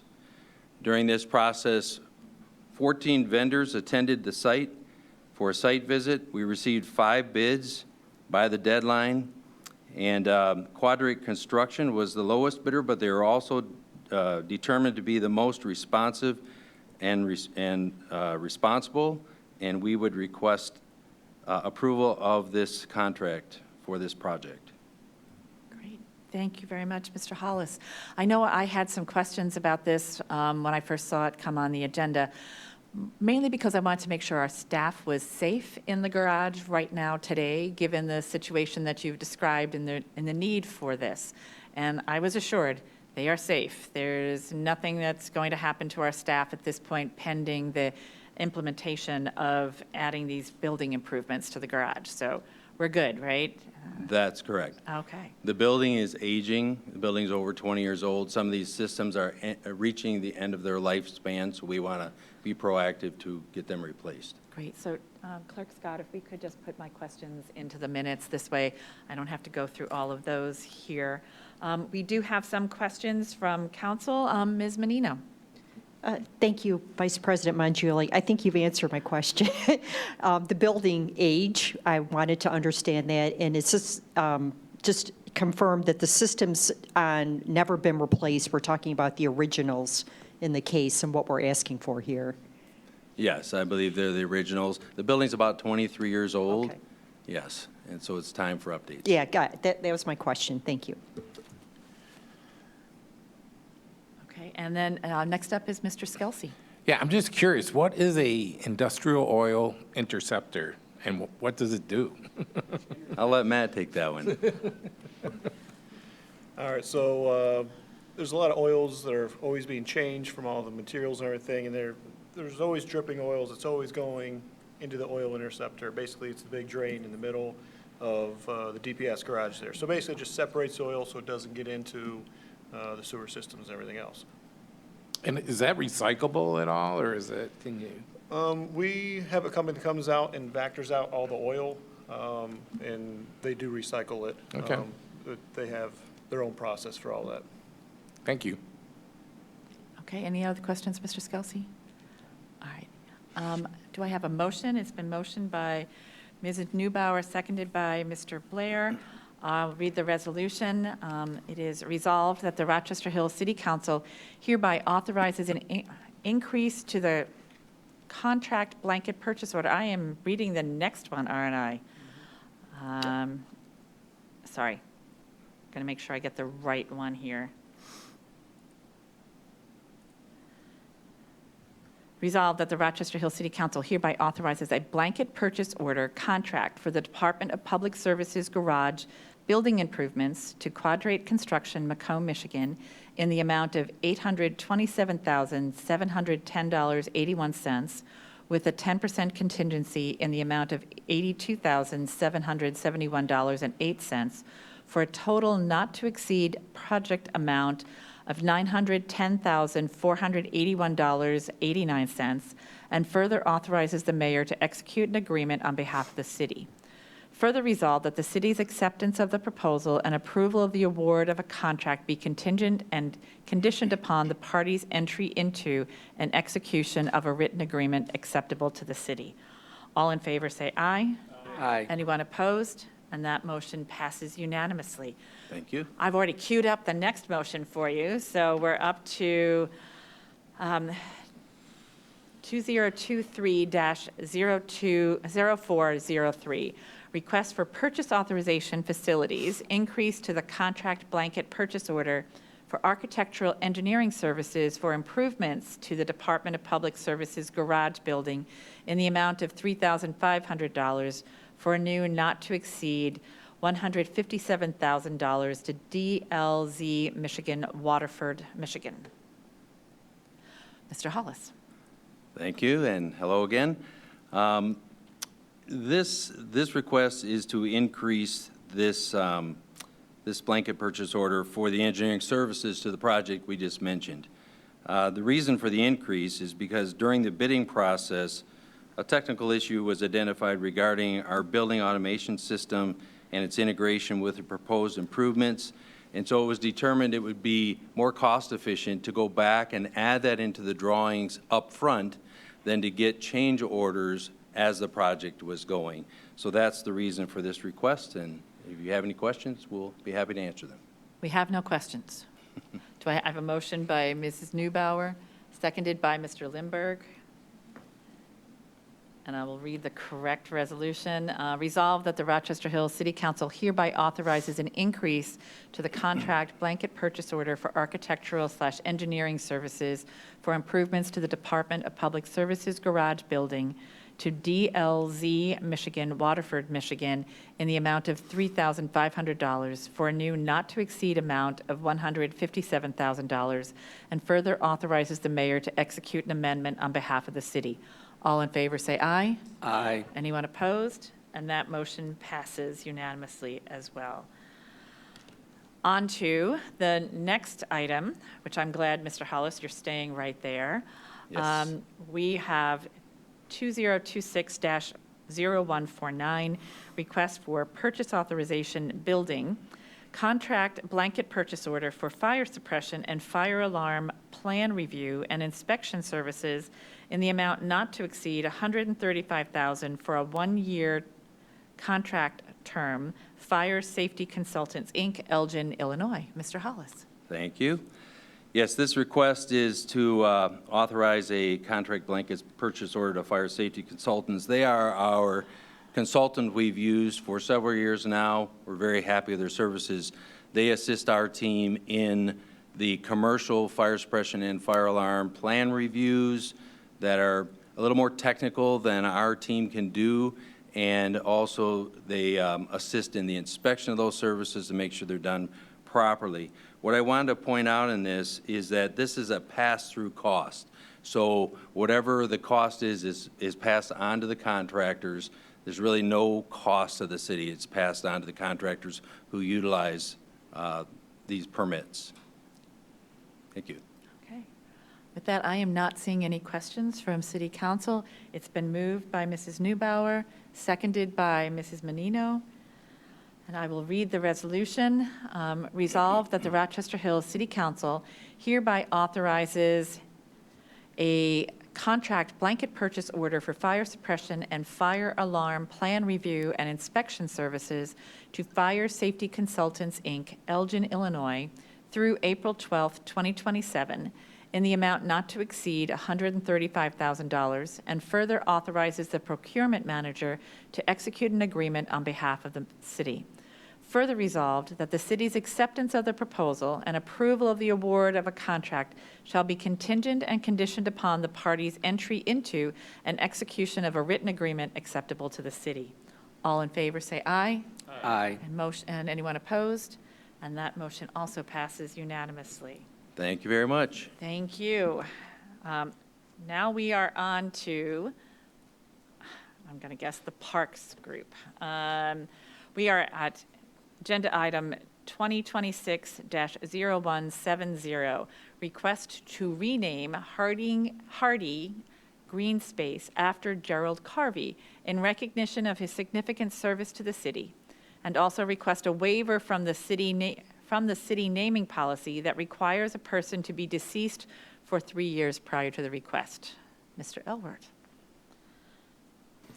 Good evening, Vice President Mangioli, City Council, Mayor Barnett. You have before you a request to rename Hardy green space, as you've summarized. The naming committee met on March 19th, which is made up for a few citizens, including one council representative. Appreciate Mr. Blair's attendance on that. And Mr. Carvey was unanimously recommended to essentially accept this nomination. We received a nomination from a member of the community, not related to the community. And so for those that don't know Mr. Carvey, I'm going to read a little bit of who he is, or at least what he's being nominated for. And so Mr. Carvey was a founding member of the Green Space Advisory Board, served as chairperson from 2005 until 2016. Jerry played a key role in initiating the citizen ballot proposal that led to the passage of the green space millage. The city's green space system now consists of 8 properties totaling over 140 acres. In addition, the Green Space Trust created from this millage to maintain the system and purchase future properties is currently at $6.7 million. This fund allows preservation activities and stewardship projects to occur yearly to keep the green space properties natural and serving their preservation purpose, as well as be used for future purchase of green space related property. In addition, Mr. Carvey is a huge community supporter and involvement too. He was in the Rochester Rotary for over 55 years, was given a statewide Senior of the Year Leadership Award from MParks in 2017 for his green space work, was a longtime board member of the Clinton River Watershed Coalition, or Council, leading to the development by the CRWC in 1998 of a yearly award called the Jerry Carvey Volunteer Service Award. He also served on city council in one of those seats up there at the inception of the Rochester Hills change from Avon Township from 1984 to 1991. And so for all those reasons, we agree with the citizen recommendation to put this forward for your consideration, as did the naming committee. The one thing you need to be aware of on this is in the naming policy, there is an exclusion that a person is recommended to be passed on for at least 3 years. How the policy, however, does allow council to essentially waive that exclusion. Administration feels, in this case, Mr. Carvey has been inactive from city government for many, many years on this, and that we believe that fulfills the intent of that policy. And so we put this nomination forth for your consideration. And I am so glad to hear that Mr. Carvey is still with us, and we can waive that exclusion relative to this. So with that, Ms. Menino. Thank you, Vice President Mangioli. Mr. Elwood, just a quick question. Regarding the name change, will there be anything posted in the park regarding Mr. Carvey and his contributions, just to signify the name change and what the park represents? Yes, it'll occur in 2 phases. So the first phase is essentially just a quick change of the current signage that's out there from the name to essentially Carvey Green Space. But we'll also be working on another sign close to that will be more interpretive. That's going to take a little bit longer. And of course, we would want permission from the family and review on that side and everything there. So yeah, the intention is to change if approved tonight, the sign right away or very, very quickly, and then work on essentially an interpretive signage next to it. Okay.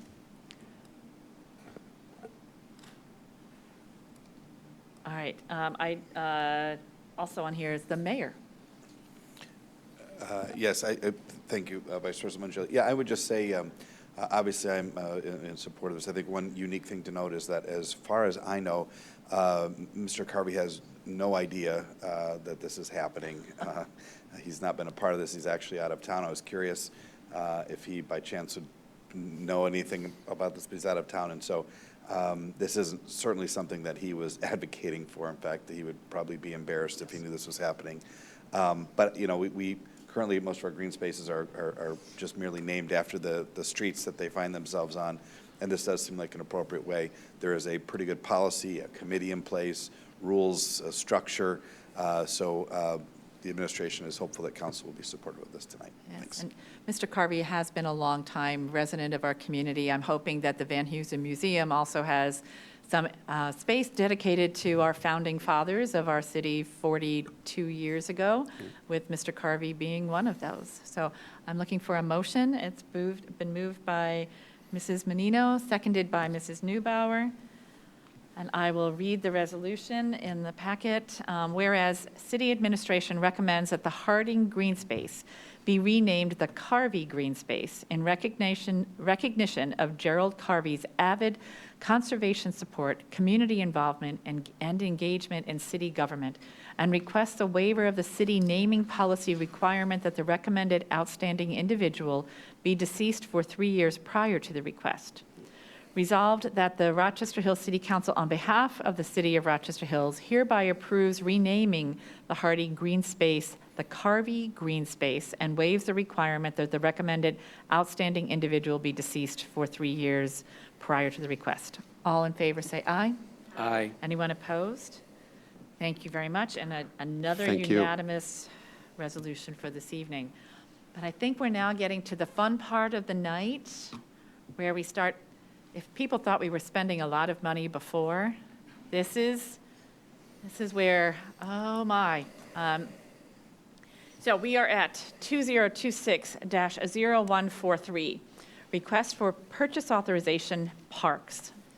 Project budget for general contractor services for the construction and development of Nowicki Park and other vendors as necessary to complete the project in the amount not to exceed, too many commas, $15,797,580.70, and I'm going to watch the 70 cents. Frank Rewald and Sons, Rochester, Michigan, and other vendors as necessary. Mr. Elwert. Good evening again. I want to introduce, as well as Mr. Andrews and myself, we have Steve Sutton on the far end there from Nowak and Frous, who will be integrally, I won't say daily, but will be talking to us regularly on this project and the review on the engineering side.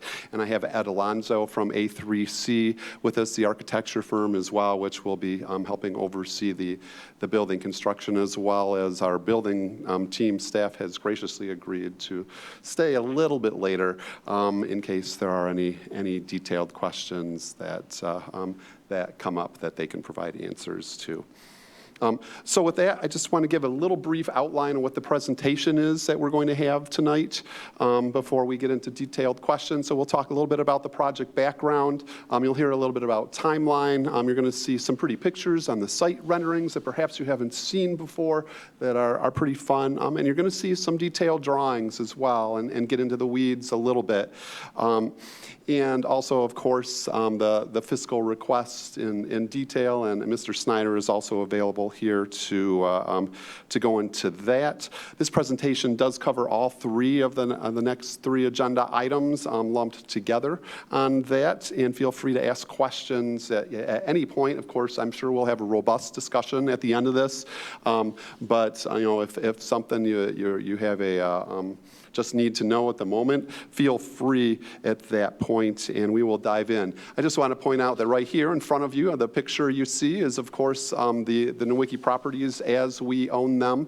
Adams Road is on the right there, and pretty much this encompasses the whole property, although the woods on the upper left are actually part of the Shadow Woods common area. As you can see, some of the houses that sort of circle around there. It's a nice little buffer and connection, and a neat little part of the park.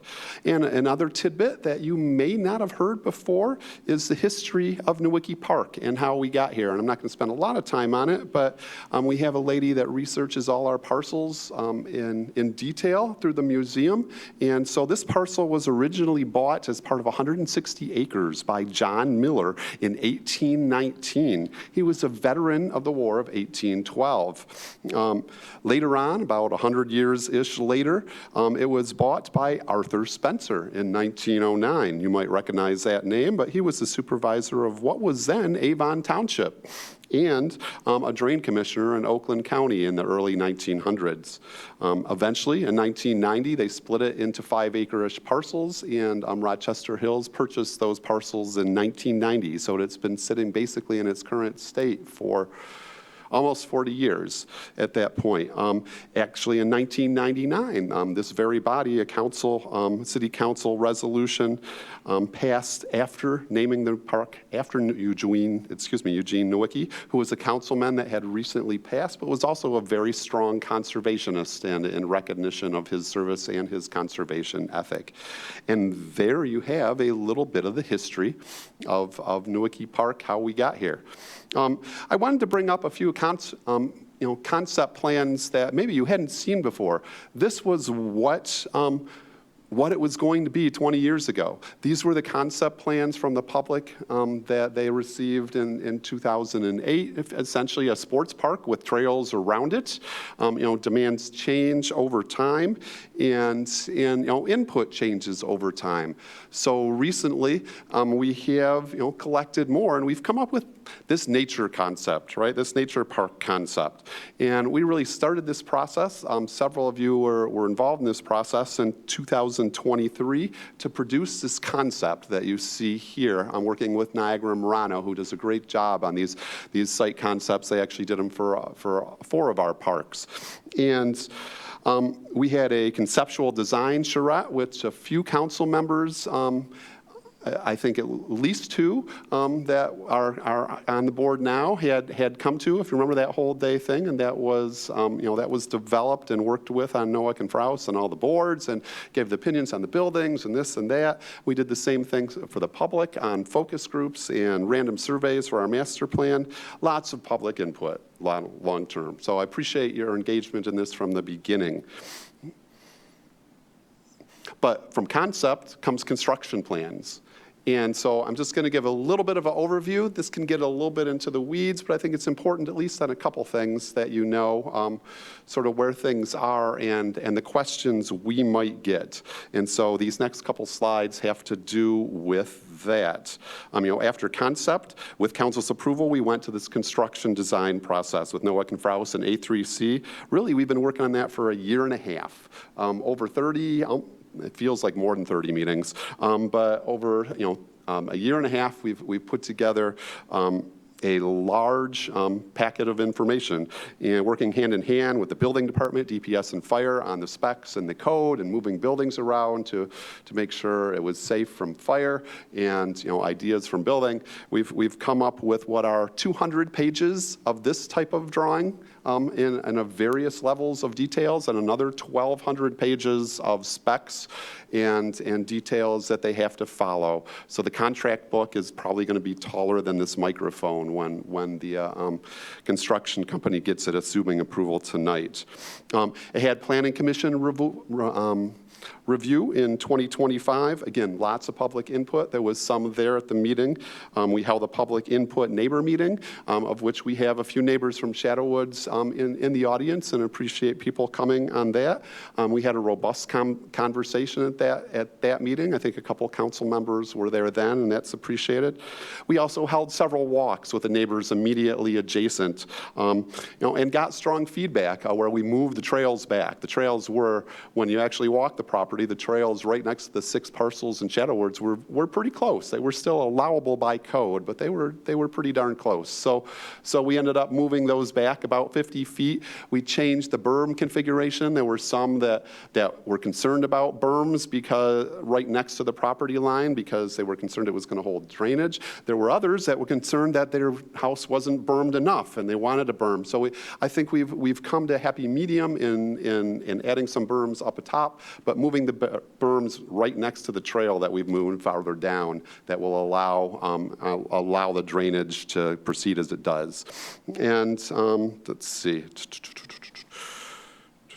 The one thing that did come out is the residents are very supportive of dog parks and trails in all that public input. I'm just going to give a quick overview with my little magic pointer that's being squirrely here of where everything is just for a moment. So you have the playground on what is the south part. Imagine that this is Adams Road right down here. You have the playground right here. The major features, you have the community room building in the center. You have a hawk signal, which is across the road right here for pedestrian crossings. And then you, of course, have the dog park in this area. And we'll talk a little bit more about the trails later on. I want to mention there's a couple site plans coming up next. That these are things that we're going to get calls on. So I wanted to just throw them out briefly to City Council so you understand that we will get resident calls on them, and you might get questions on them. So the first one, even though it doesn't happen until 2027, is a traffic flow. And the way this is designed, essentially, you're shutting down half of Adams Road and you're putting temporary pavement on the other side to still continue the north-south. And so it won't start until June of next year to try not to interfere too much with school.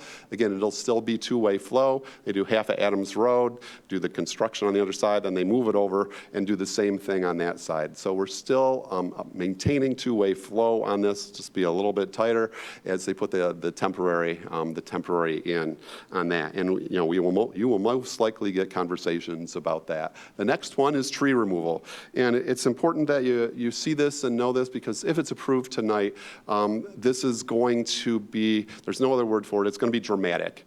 As people are driving by here, that you can see that the majority of the trees are up close to the road. In the one parking lot, there was no other way around removing these trees. We've adjusted trails to try and essentially save the bigger trees wherever possible.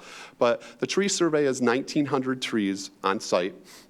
City code actually allows us to remove 1,100, which is crazy. We would never do that for a park, but that's the 40% number that is city code.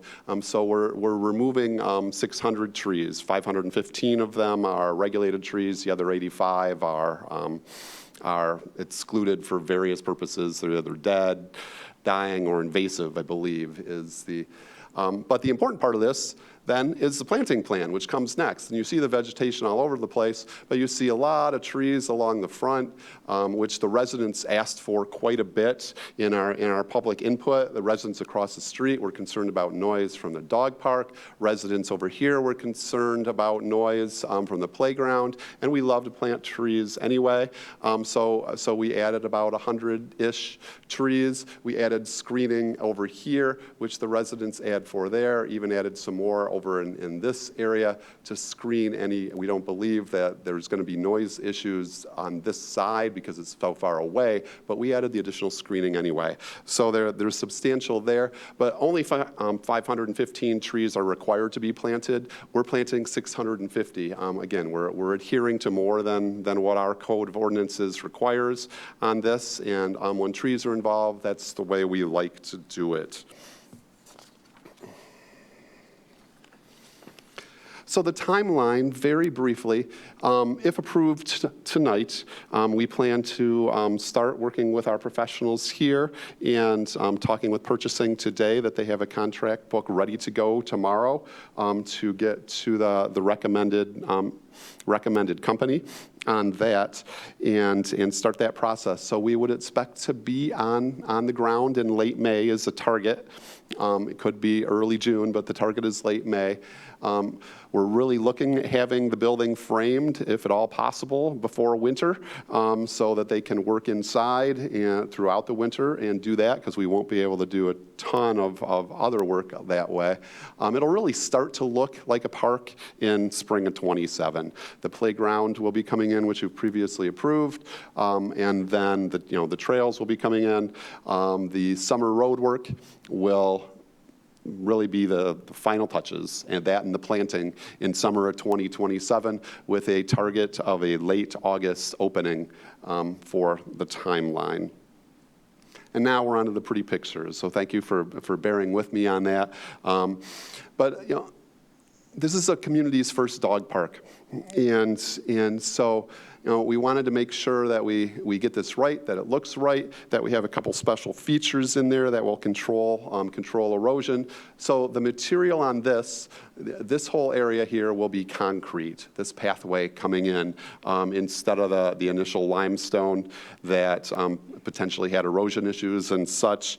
You see two features here. It's not actually the wire fence that you see in the background, but it's this fence in the lower left-hand corner, this ornamental fence that is consistent with sort of the planning and economic development department standards for fencing, as well as what you see around but it's not chain link fence. And we heard from both members of the community and council members actually that they didn't want chain link fence for the dog park. As well, there will be low-level lighting using sort of almost a bollard system, but with this as a top light essentially in the dog park area, sort of around the edges, because people will want to use their dogs in the evening on this after they get home. Several community dog parks around the area offer this service already. I think the closest being Sterling Heights. And so we're planning to provide that as well. The actual light, the lights in the parking lot will have a very similar look and feel, just be taller on that area. One other unique element of the dog park is that it has about 2 feet of edging along the fences on the interior. And a couple parks have used this where they've essentially, it discourages dogs from doing what they do right next to the fence and ripping up the fence, and the fence area becomes a major erosion mud type of issue. And so we have planned to put in essentially stones along that edge, held in by landscape edging and such, so it won't work. We've been working with our maintenance department to make sure, our grounds maintenance, to make sure that that's maintainable, and that's what they recommended. And the last thing in the dog park, fobbed entrance. So it will be a requirement that you have to come to us or have a process that might be coming directly to us to provide your dog license, to provide that your dogs have the appropriate vaccinations, and that you've read the rules or at least signed off that you received the rules and that you're going to follow them in case we have issues later on. So that's the overview of the dog park. The buildings that you see here involve a maintenance garage close to Adams Road, the community room and park office in the center, as we pointed out earlier, and then also attached to that is year-round restrooms. The community room facing the pond can hold approximately 120 people, about the same size but different shape slightly that the calf barn is, if you're familiar with that, holds about that many people. And again, year-round restrooms. So that's available for regular rental, grandma's birthday, anniversary parties, graduation parties, our own programs, of which we could use this significantly for, but also a couple special populations. And the clerk's office being one that we've been working with them a little bit to establish the electrical needs, additional outlets for a possible location for early voting on this, and that has been a consideration through this, as well as RARA. And we've been working with the director over there for their usage during the summer for summer camps. Summer camps are bursting at the seams there. It's difficult to find camps, and so this just adds another option that they'll be able to utilize. The playground we've talked about in December, so I'm not going to go into it in too much detail here. It's an acre playground. It's going to have a very unique look and feel. Dennis is pushing me along, so I'm talking too much. But mounds and trails. So this, and we'll talk about the surfacing a little bit here. This mound is the observation mound, essentially east of the pond and boardwalk, and it's one of the higher parts of the city. And this area here will be limestone. You'll see, and I didn't point it out in the slide earlier, but there's a big darker loop that goes all the way around the park, a big circle, that is asphalt. That is, accessible design for anyone with mobility challenges. They'll be able to get all the way around the park and a great walk on that. All the secondary trails are going to be crushed limestone for a different feel, a little bit more rustic, a little bit more off the beaten path. In some ways similar to Innovation Hills on some of the dirt trails there, but we're going with a crushed limestone here.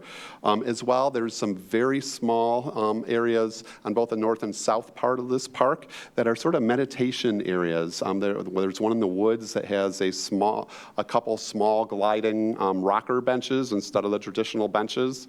And then on the north side, there's a small hammock area that, not a ton of people, but a few hammocks overlooking the natural meadow that we're planting that's surrounded by screened trees. So they really won't be able to see anything else or disturbed by neighbors. And even though those aren't huge amenities, those are going to be very cool things. I think that people will appreciate on that. And now to some of the fun stuff. So because the way the agenda items had to be written, we thought it would be helpful to put together an overall chart that it sort of explained the whole project a little bit. And so what you have here is the costs listed on the top. Really, the agenda items we're discussing tonight are the first two of the three lines under costs, right? They're the park construction, which includes construction, contingency, owner allowances, the road construction, and the water and sewer connections. That's all included in that Nowicki Park construction, as well as the professional services. And we have our professional services here tonight to be able to answer any questions as we get into that. And then our proposed funding model. The funding model consists of the current budget for the Parks Development Fund, which was always intended just to be parks. The DPS budget is also on top of that for roads, water, and sewer, which is another 2.4, so approximately $17 million there.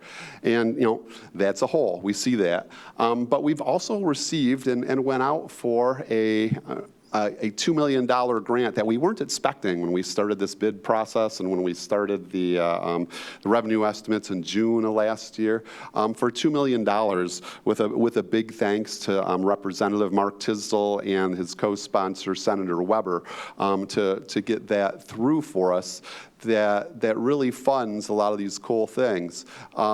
As well, we're requesting use from the Saver Fund. And one thing that we noticed, last minute, should have caught it earlier on me, is that the contingency and the initial estimate in June was at 5%, not 10%. And that's $700,000 in this capacity. And so, city code recommends that we do 10%, and for a project this size, it's recommended as well on that. And again, the plan is most of our projects we don't go into contingency, and because this is a bid, this is an even tighter project in that we can't add things. We follow the materials list. We can subtract things if they're a problem. So we're hoping that we won't touch that at all. So that's the overview of the chart there. I do want to point out a couple things about the bids that we did receive. We got 8 bids. 2 of them were disqualified for essentially using the bid form, the wrong bid form, a previous version of the bid form, putting the wrong numbers in that were required. There's a variety of reasons. I have a 2-page write-up on our defense if those companies have a concern with that. But also, so we went with the lowest qualified bidder. And we're also happy that it's a local company, which is a great opportunity to work on a showcase project with a local company who has a strong reputation as well. And so we're excited to do that. And I just want to point out one last thing before we get into the meat of it a little bit more, is that parks are expensive. They're getting more so.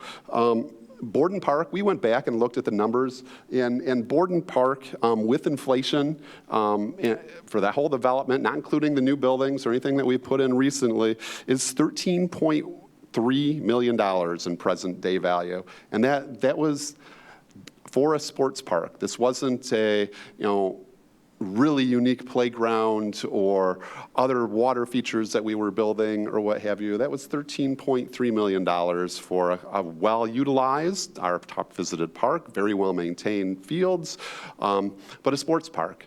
And so, of course, Innovation Hills at $18 million, and we did that over 7 years, not in 1 year. And so, we produce quality results with these things, and it takes some time, but they are expensive. And so what we're really asking on these agenda items tonight is to utilize the $2 million unexpected grant appropriation as revenue for the project.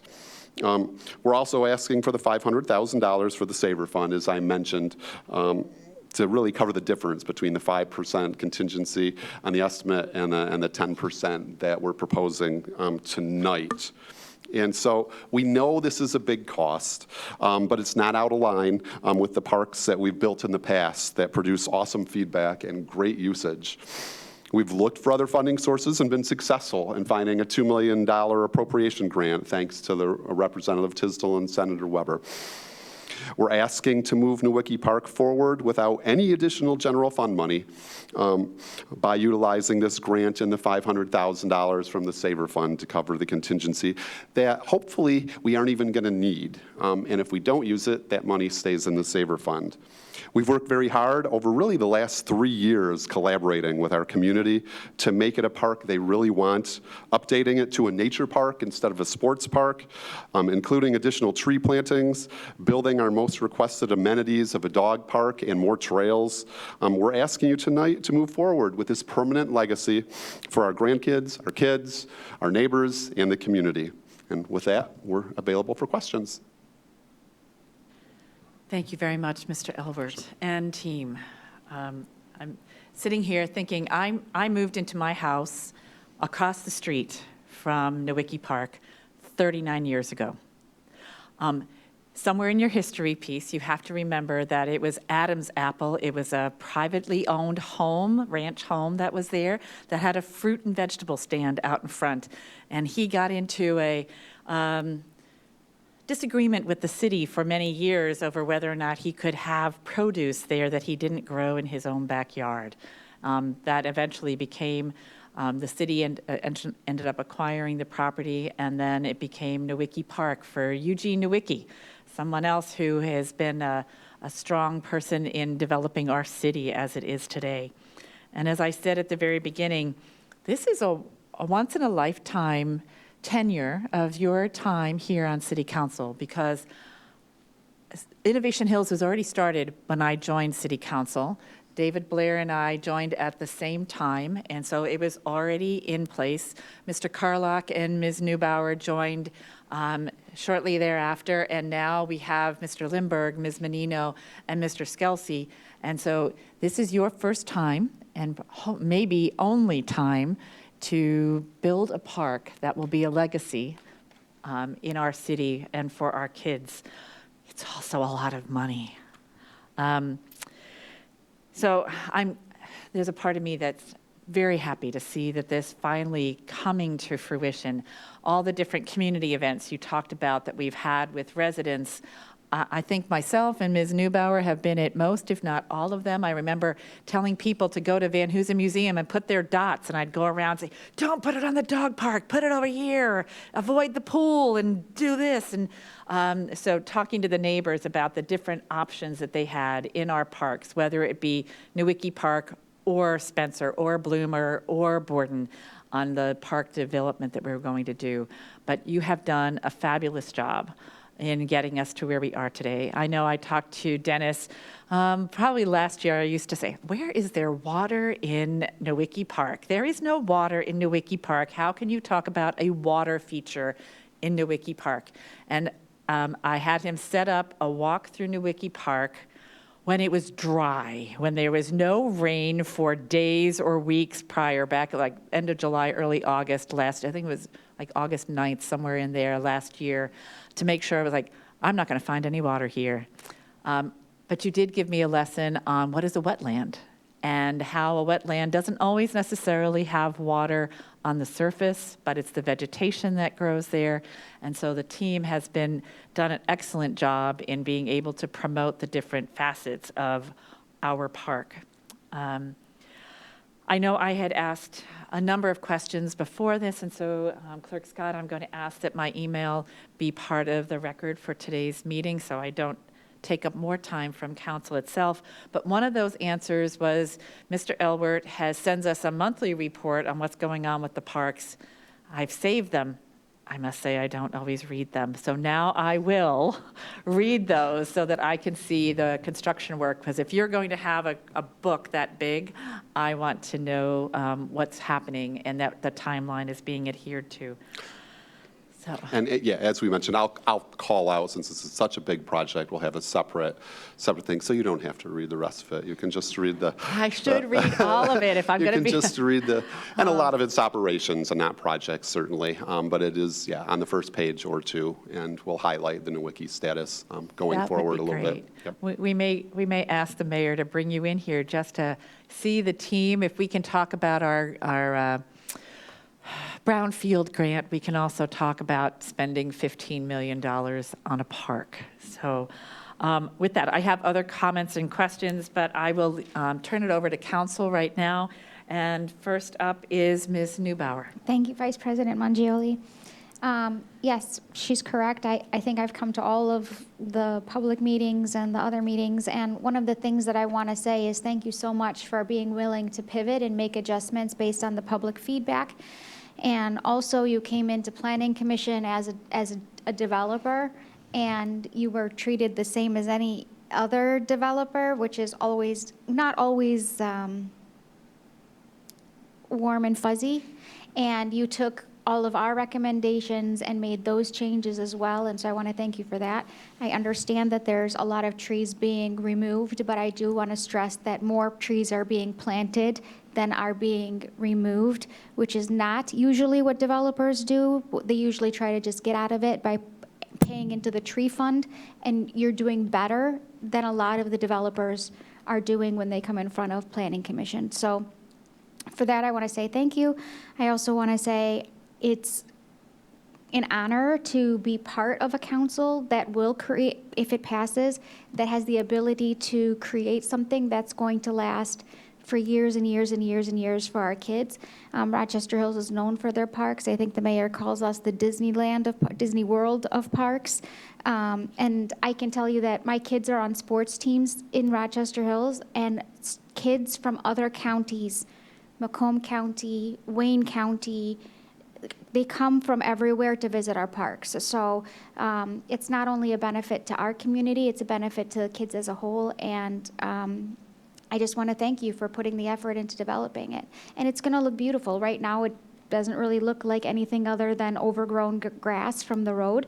And I'm sure Mr. Nowicki would be very happy that something in his name is going to end up looking like this. So, and his family, which we've heard from and are in full support of this. So thank you for that. Are you, okay, so it's been moved by Mrs. Neubauer, seconded by Mr. Blair. Next up is Mr. Lindberg. Thank you very much, Vice President Mangioli. When I was looking through the packet for tonight, I was going through the information, and I saw and I said, wow, that's a lot of money, a lot of residents' tax money. I was happy to see that the state is going to be contributing some to the cost as well, and I said, I need to see this park for myself in its current state. So yesterday, I pulled myself away from watching the Masters. And it was a beautiful day outside, and as I was driving across the city to the park, I noticed there were a lot of people walking outside and came out of their homes to enjoy the beautiful weather. And as I got closer to the park, I saw even more people along Adams and whatnot walking around, but they were not walking inside a Nowicki Park. And I stopped, I pulled in, I parked in the small parking lot area, and I took myself on a self-guided tour of the park, or I attempted to. There were nice paths cut out and whatnot, and there were definitely some low-lying areas where there was definitely some water there, and I also noticed that there were some wood planks in the low-lying areas there to attempt to make it easier to cross those areas. I wished I had worn shoes that I didn't like so much because they did get a little wet, and I wish I had brought my hiking sticks. But I noticed the topography and the trees and the natural beauty of the land unimproved. And I said, wow, the people in this part of the city, they don't have beautiful parks like over in the south and in the east side of the city. They need a beautiful park to go visit when they're walking around like they are today. So that all being said, I think this park is necessary. It is a good use of the taxpayers' money, and I will be supporting this measure tonight.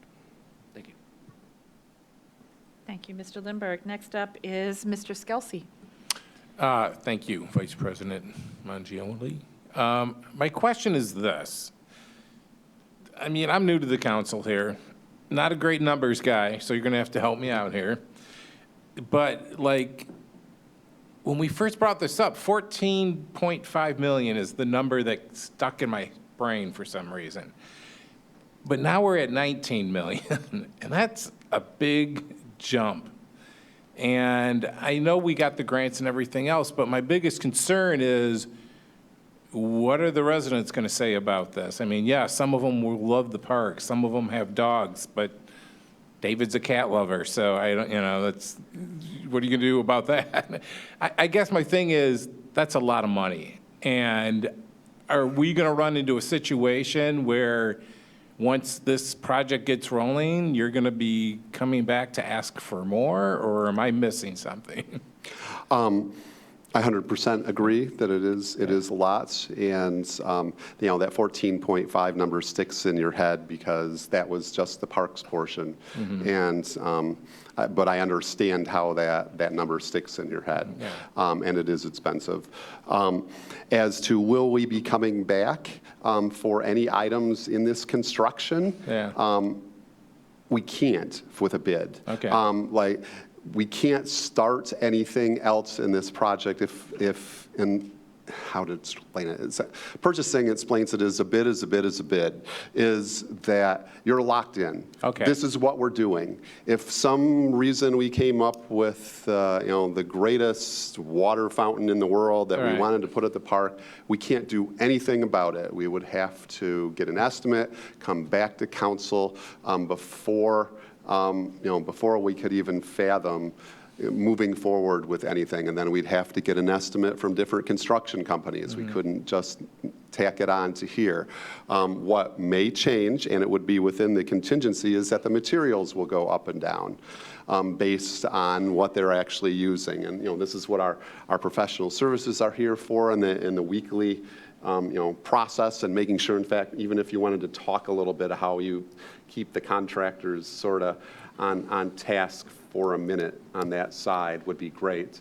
Sure. So we have a proposal in front of you tonight to manage the project for the parks and in many regards the facilities group as well. So we have inspectors and on-field staff that are on this project every day, all day, managing what the contractor's doing all the quality control, and essentially making sure that what's in the drawings is what's built in the field. So we manage the budget as well, or I shouldn't say manage, but we oversee and keep tabs on the budgets every week. So nothing changes without all of us being a part of that conversation, and nothing gets brought forward that would be new unless it was groundbreaking or earth-shattering. So Ken would be getting reports from you saying we are on target, we haven't gone over budget, and then Ken's going to come back to us and update you in the monthly report that's going to be yellow and highlighted. Yeah, you know, it'll be called out there again, and you know, this, if approved tonight, the work is not done, right? In many cases, just getting, this is weekly and biweekly meetings for the next year and a half with the consultants out in the field. It's them, both Noack and Fraus and the architects, you know, being out there and inspecting regularly. The other portion that you see tonight is the contract with A3C to ask for more inspections of the building side to make sure that we're on track. So, I don't know if that answers adequately where, Yeah, okay, like for instance, like the crushed limestone, I mean, that's going to have to be replaced and updated. I mean, I know crushed limestone not going to stay in place. You have to constantly maintain it. I mean, so that's another cost. Like, is there going to be an entry fee to this park? I mean, maybe I missed this, so. On that, administration hasn't solidified 100% the recommendation, but you'll see that in budget. But we're leaning towards no. This is a community park. Okay. It isn't a regional park. Therefore, it's meant to serve the neighborhoods. It's not meant to serve the region, and therefore the cost recovery model is different. Okay. And so, but yes, are there ongoing maintenance costs? There absolutely are, and you'll see some of that. The rough estimate is about $300,000, including staffing on a yearly basis for this. You'll see that in the budget requests on that, and that's consistent with our other parks. And we have a grounds maintenance division that has a pile of mulch, tons and tons of mulch, and has purchases yearly, tons of gravel and a variety of things. So that is factored in to the requests going forward. Okay.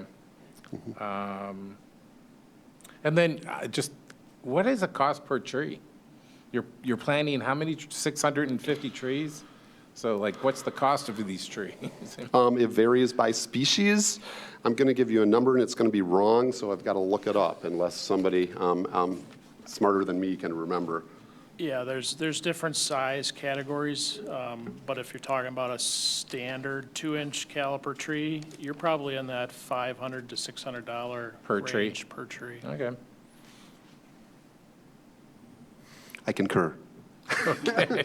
No, it varies looking at the price list, and I'm probably looking at the wrong contractor, but some of them vary from $500 to $700, depending on the type of tree. I mean, I just want to make it clear. We moved to Rochester Hill for the schools. Next was parks and the trails. I mean, they're outstanding. I mean, we use them all the time. I mean, I want to see this happen, but I don't want to get bit by it later on either. Fair. So, I mean, I think it's a great idea. I mean, I had another question too, and I'm sorry I'm taking up so much time here. But the dog portion of this, are you going to have two separate, big dog corral, little dog corral, or is it going to be? Yeah, I think they're separate entrances, right? Yeah. Yeah, so we the separate areas have different corrals for the separate entrances. Okay. I think they even have their own, there's a separate area that you can go to off the dog park to wash off your dog. Oh. And if again, no soap, not a fancy, manicure or anything like that. But I believe even they have 2 separate areas. I don't remember for sure on that. But yeah, Okay. so we've separated that out pretty strongly. I'm just asking because I know larger dogs, sometimes they're more aggressive to little dogs, and that's, again, the last thing we want to have happen there. So, but thank you. I had a lot of questions, and you answered them, so I appreciate Oh, sure. that. That's what we're here for. Yep. Absolutely. Yep, So, thank you. yep. And Mr. Skelsey, don't worry about the time, because I did warn the staff that as this is a once-in-a-10-year time for us, that we wanted time to discuss and ask questions, because we are the ones that are accountable to the community for spending this much of their tax dollars, and we want to be able to answer them. So please, I want everyone on council, as well as the community, to feel comfortable contacting the staff or the mayor's office and asking questions about what's happening with the project. If they think of something later, to follow up and ask those questions, because the more information we have, the better we can be as an advocate to the community for the work that we're doing. So ask your questions away. As the person who is known for asking as many questions as I do, ask them. I'm gladly give up that crown to anyone else on the table. I just wanted, before I go to the next question, Mr. Skelsey had asked about, cost overruns. And right now, the picture you showed us, it's just vegetation. There's nothing that's done, driving pilings into the ground to make sure that the building that we're going to put up there is in stable soil, and not that we have to go down 20 feet below a frost line in order to put pilings in to create a building. These are all things that are rather unknown to us at this time when you start the construction, that could end up costing us more money. Is it within this $15, $19 million that we're approving for tonight? If we find out that you have to spend an extra X amount of dollars to put in a building or put in the playground or drive pilings for the dog park fencing, that some other part of the park is not going to be done until that part is finished. And not that you're going to come back to us as some of these other nice agenda items come and say, oh, we're asking for an extension or asking for an addition of X amount of dollars. So how do we make sure we're not going to once we start breaking ground, it's going to stay in the budget? Yeah, I mean, if to address your specific questions, I mean, we did quite a bit of due diligence up front, and I don't want to speak for Ed's building design, but there was quite a geological investigation up front to understand the underlying soils out there. And surprisingly, the soils underneath the ground aren't as bad as we even envisioned out of the gate. So, yeah, there are costs for foundation design. There are costs for helical pier installations for the boardwalks that you see out there. We've built in a small amount of factor of safety in that. So I don't anticipate that being an issue, but I understand that's just an example that you're giving us. So, I mean, that's why we have to watch the budget closely from start to finish. And so it's going that to stay in there. Something comes up that's completely unexpected, we have the chance to cut back on something else. Okay. So And read it- our monthly report. Absolutely, and, we've worked with Noack and Fraus for, many years now on all of our, really almost all of our parking lot projects. And we are reliably outside the contingency. Like, I think there's one project where we went into contingency in Bloomer because of surprise drainage issues or what have you, a bit on that the Eagle required us to do and redo 4 times. But we have a good working relationship with them, and they understand our philosophy of not going into the contingency unless we absolutely have to, and pushing the contractor to stay out of that. So. Great, thank you. Mr. Blair, you're up next. Thank you, Vice President Mangioli. Ken, Dennis, thank you for all the effort that you've put into this. I can only imagine how much work it's been and how much work lies ahead. So we know you can do it. We've seen you do it. So we're super excited. To follow up on Councilwoman Mangioli's comments, I too am just super proud to be able to support this. As she mentioned, Innovation Hills was kind of in the works, but not really started. But this is going to be really the first park that I've seen through fruition, and it's going to be a legacy piece. It's going to be something that I look back on, and it's something that's got a lot of eyes on it. I can tell you, knocking thousands of doors and talking to literally hundreds and hundreds of residents, they're all super excited. And by the way, they all have really loud, large dogs too. So they're just gonna love it. Those are the homes that I'm just like, okay, I'm just gonna leave my door hanger as the dog chases me away. But to Mr. Skelsey's concerns, I wanted to speak to those as well, the cost. I learned something about 6 years ago, and it's Rochester Hills likes to get it right the first time. If we're going to put this park up and we could do it for a little bit less by sacrificing what would probably be the icing on the cake, the cool stuff, that's really not in our residents' best interests. Because the cool stuff is always the first stuff to go, right? And the other thing I learned was not to be afraid to, I'm going to use a British expression here, to gild the lily on something that really builds residents' experiences and memories in the city, right? And these can be things like the mural that we authorized earlier. It could be the entrance to the playground in Innovation Hills or the rope bridge. It could be countless examples up and down Auburn Road of things that we've done to make that experience just a little bit better and a little bit beyond what our peers in other municipalities might have felt necessary. So, these things really do define the experience of our residents, which is why I'm really pleased that we were able to find those additional funding sources and that we weren't pulling things out of the project, like that mound, which I think is going to be an absolutely gorgeous place to just sit and veg out and look at the beautiful surroundings. I can't wait for that. My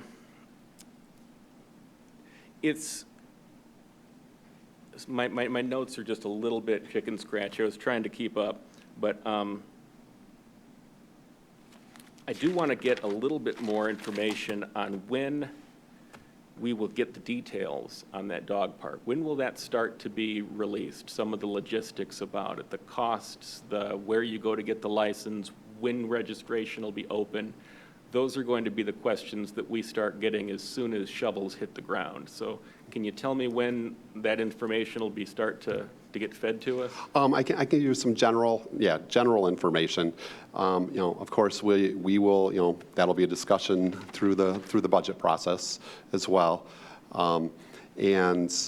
But again, general, we're target the beginning of the year, possibly spring, that those passes will, potentially be available, but we don't want to jump the gun. We have to make sure that the fob system works, that it's in, all that, and that might actually be May. I can't give you a specific other than normally, we operate on like an annual cycle where every year, beginning of the year, reservations are available, annual passes, that type of thing, and that will be the ongoing cycle for this too. It's hard to nail down entirely when you'll be able to get fobs, but we'll have information and price points and how it will work probably in the fall through working with council on the budget process and sort of the cost recovery expectations on this park that will have some of that. I don't know if that gives you all the detail you're looking for, or?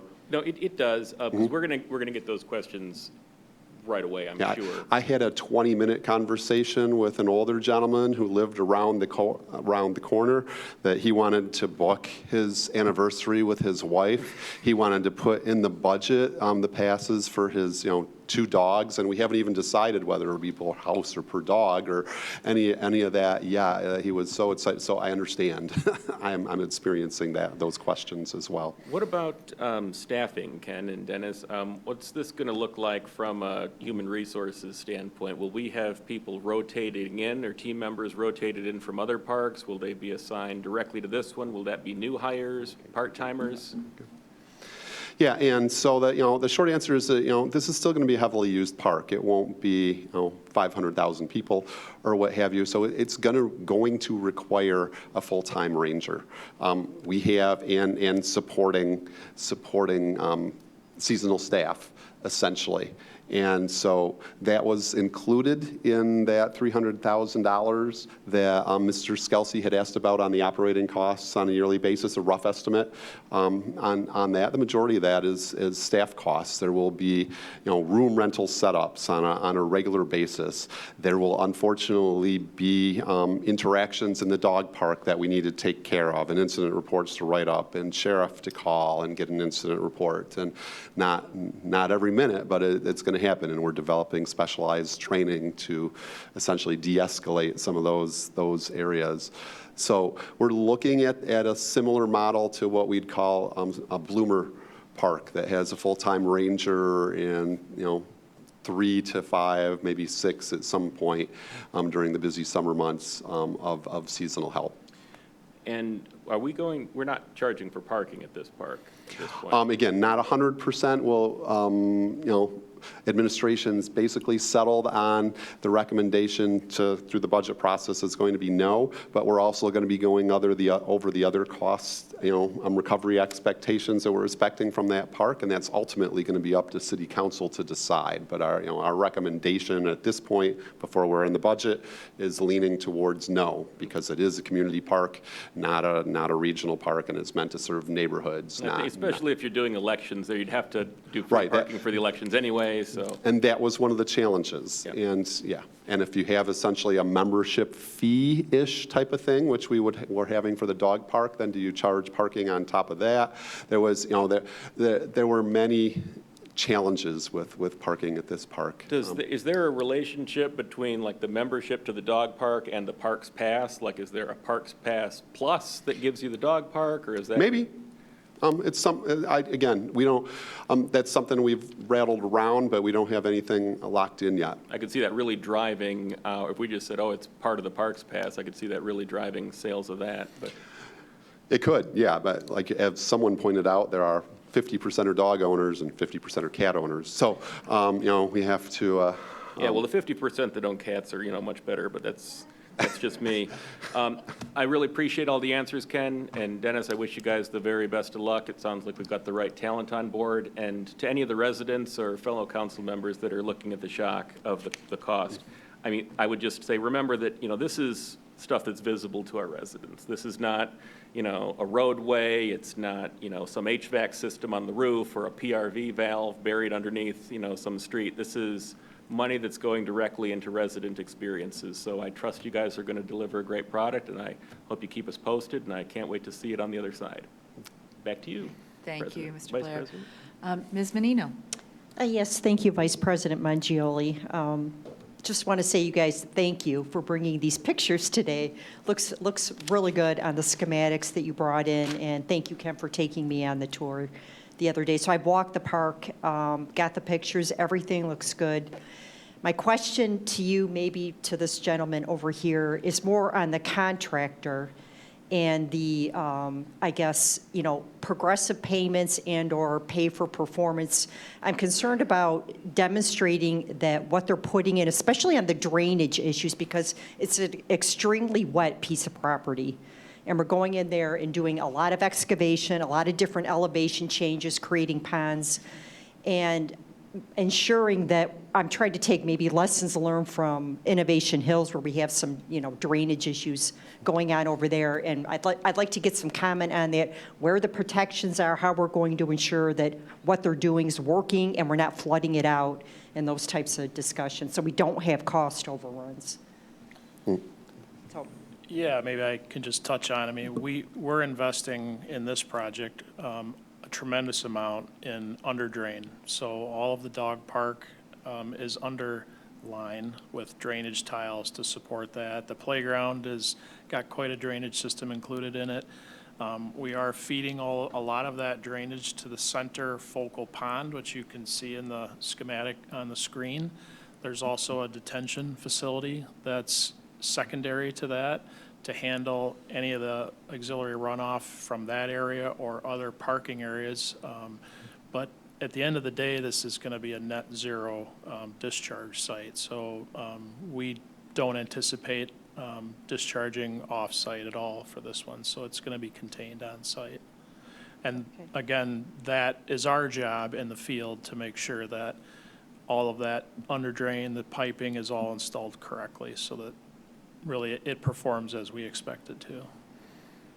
Okay. And I'd just like to add to that Noack and Frous wasn't involved in the Innovation Hills project originally, and that specific issue that you're talking about, that was a phased project, and so we were adding things at the same time, and there was quite a bit of budget stress on that one. So we actually consciously made the decision not to go with the recommended drainage because we were going to be over budget on the parking lot at that point. That was my decision a long time ago. We're trying not to do that again. And so that's why you see the drainage project you're talking about coming back is that, you know, yeah, we should have did it then. So. Yeah, no, I mean, don't take, it's not, I'm just trying to understand what this situation is and, you know, so that we can avoid any future issues. So no, I appreciate the response. It's good. I don't have any further questions. It looks good. Thank you. Right. Thank you, Ms. Menino. Mr. Scalzi. I know they're just not on the park property, but there are wetlands. I mean, did Eagle come in, and because you're talking about drainage, and I'm wondering, is that drainage going to head towards those wetlands? Are they going to be affected at all?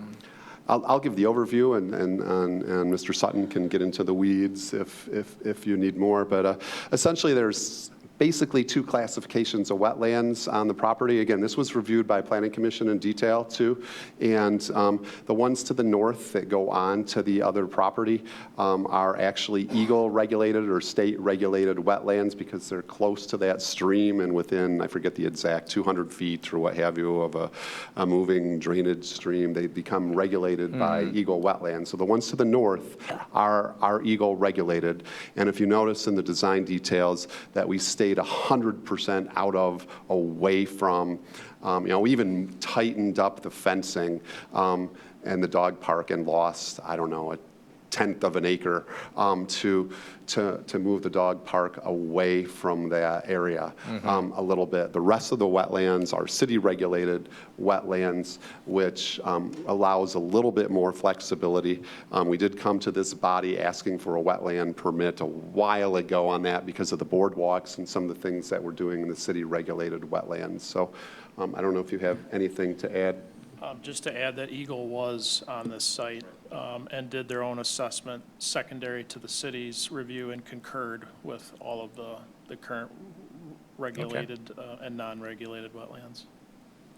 And then are we going to be offering, because I know there's buildings there and the offices, if people show up and they don't have a license for their dog, would they be able to purchase one there? Is that going to be a possibility? I don't want to commit to that yet. Again, we're still working out. The process as it's set up right now is through the office, just like our annual passes, and it's a great touch with residents that maybe don't come into the city hall for anything else. Right.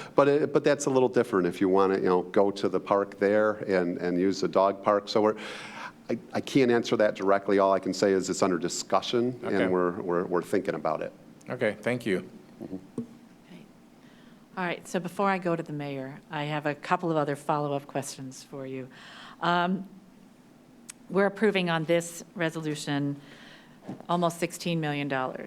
That means we've got a bucket of $16 million set up, but I'm not going to see you come back for the limestone or the topsoil or the fencing. All those bids are now going to be done through this contract? Everything that you've seen before you is included in this contract. And so, yes, is the short answer. There's not going to be anything related to, well, all the line items that you see in this are set. Again, purchasing, Lisa drilled this into my head. A bid is a bid is a bid. Is that, these are locked in, and what you see is what you get. I can't go in easily and say, oh, I want a diamond fence instead of the typical ornamental fence on that without coming back to you on that. So I don't know if that answers it directly. It's different than the other park projects that we've done. Most of the other park projects, at least like Innovation Hills, have been RFPs. And so that allows some movement on, coming up with the creative ideas and working with the consultants, but we knew what we wanted here. We had the great public input. We had the great design team, and it's quicker and more efficient to use a bid if you're confident in the design. And so that's why we went this route. So Frank Rewald and Sons, they are not doing the bidding for us. We've already done it through our process here. Right. What you have before you is the construction contract with that company. And so if you say yes tonight, purchasing will issue a contract with them tomorrow and ask them to come pick it up. And they will take a month to get their bonds and do all that. And then they're going to start building exactly every 8 pages of line items that are in here. And our professionals and us are going to keep them on task. Okay. What percentage of the almost 16 million is like the fee that Frank Rewald and Sons is keeping as they're processing their contracted obligation versus all the other stuff we're buying? Yeah, that's a difficult question, and I can let Steve do it. I know, mobilization costs are sometimes called that, but we actually locked in a mobilization cost across all the bids so that they couldn't play with that number. They had to do everything else. But Steve, I don't know if you have anything else you wanted to add. Is your question how much is Frank Rewald adding, or how much are they making on there? When I say $15,797,000, and somewhere I can go look and see all the individual bids that Ms. Cummins has run, and it's $14 million. Does that mean Frank Rewald and Sons is making $2 million? That's their cost for this, not necessarily profit, but their cost for doing this project. Yeah, as Ken said, there's a team of subcontractors that are on their team that are handling many of the line items in the contract. I don't know that I could tell you what the Frank Rewald cost is, except to say that I would think probably in that 10 to 15% range would be a typical cost for a general contractor to oversee and manage the project. And then if I'm looking at this, is it one check? Hey, I approve you for $1 million today. I'm going to give you a check for $1 million and you're good. I don't see you again. Or is it a monthly draw against that $1 million that we then pay in that way? Are you talking about the, Whether it be for instance, Nowak and Frost Froust's or, yes, process? So or everybody has, Frank Okay, Rewald. everybody has a little bit different billing process. These guys bill monthly. So it's hourly based for the most part, on theirs, whether they came up and did the inspection, there's a certain fee for that, especially with the architect side. That's the contract that you have in front of you today is for 20 additional inspections on the architect side on the building. So they're coming up on the next monthly budget or budget invoice. We see an invoice monthly that says, oh, we came 3 times at $2,000 each. We see a detailed invoice from Nowak and Froust that lists we had these professionals at this rate, these professionals at this rate per our agreement for this many hours this month, that type of thing. On Rewald, it's a more complicated process, and this is where Steve can, they essentially put together, and I'm going to put it in layman's terms, and he's going to give you more detail. They essentially put together, this is what we've worked on for the month, this is what we want to be paid for, this is how much the quantities are, this is the rate in the contract, it all adds up to this, we want this. And then they hand it to the engineers who are out there regularly. Well, and, kind of again, exactly like layman's that, terms. except that we control that process. So we control the pay application preparation, not the contractor. So we manage the contractor's work, we oversee it, we know what happens on a day-to-day basis. At the end of a billing period or a month, we sum up all of the work from day 1 through 30, and we prepare those estimates. So that's part of our task as well. So that's how we manage the budget, to tell you the truth. Okay. So then we're like 30 to 60 days. If we hit oh my gosh, we have an unforeseen expenditure, we can say, all right, now we need to readjust the budget, and we can manage that within. Unforeseen expenses, if they have to do with something that's already contracted, would go to contingency. If it's something new, it would have to come back to council. All right, so then, Mr. Elbert, we're not allowing you to add any new scope to this project. I cannot on a bid. You got, okay. Yeah. And then we can tell Mr. Snyder he doesn't get any more money out of the Saver account for this project. Okay, he's shaking his head no back there. All right, with that, I'll turn it over to the mayor for final comments. That was a terrible turnover. Sorry. Vice President Mangioli. No, I'm good. I just will mention, because we have some amazing team members, many of them who watch, and Lisa Cummins just texted me, and she says, please let them know that purchasing reviews and processes all changing orders, and Mayor, nothing is going to get through me unless I'm okay with it. 4 exclamation points. I can hear her through the text. Council's questions are certainly appropriate, and many of them anticipated, because we don't come to ask for this amount of money very often, and without a ton of work. As Ken said, this has been a labor of love for a very long time, and I want to thank him and Dennis for their leadership on this. This is, and many others on their team that have, started, crumpled up, thrown, revised, as he said, dozens and dozens of meetings ultimately to get to something better.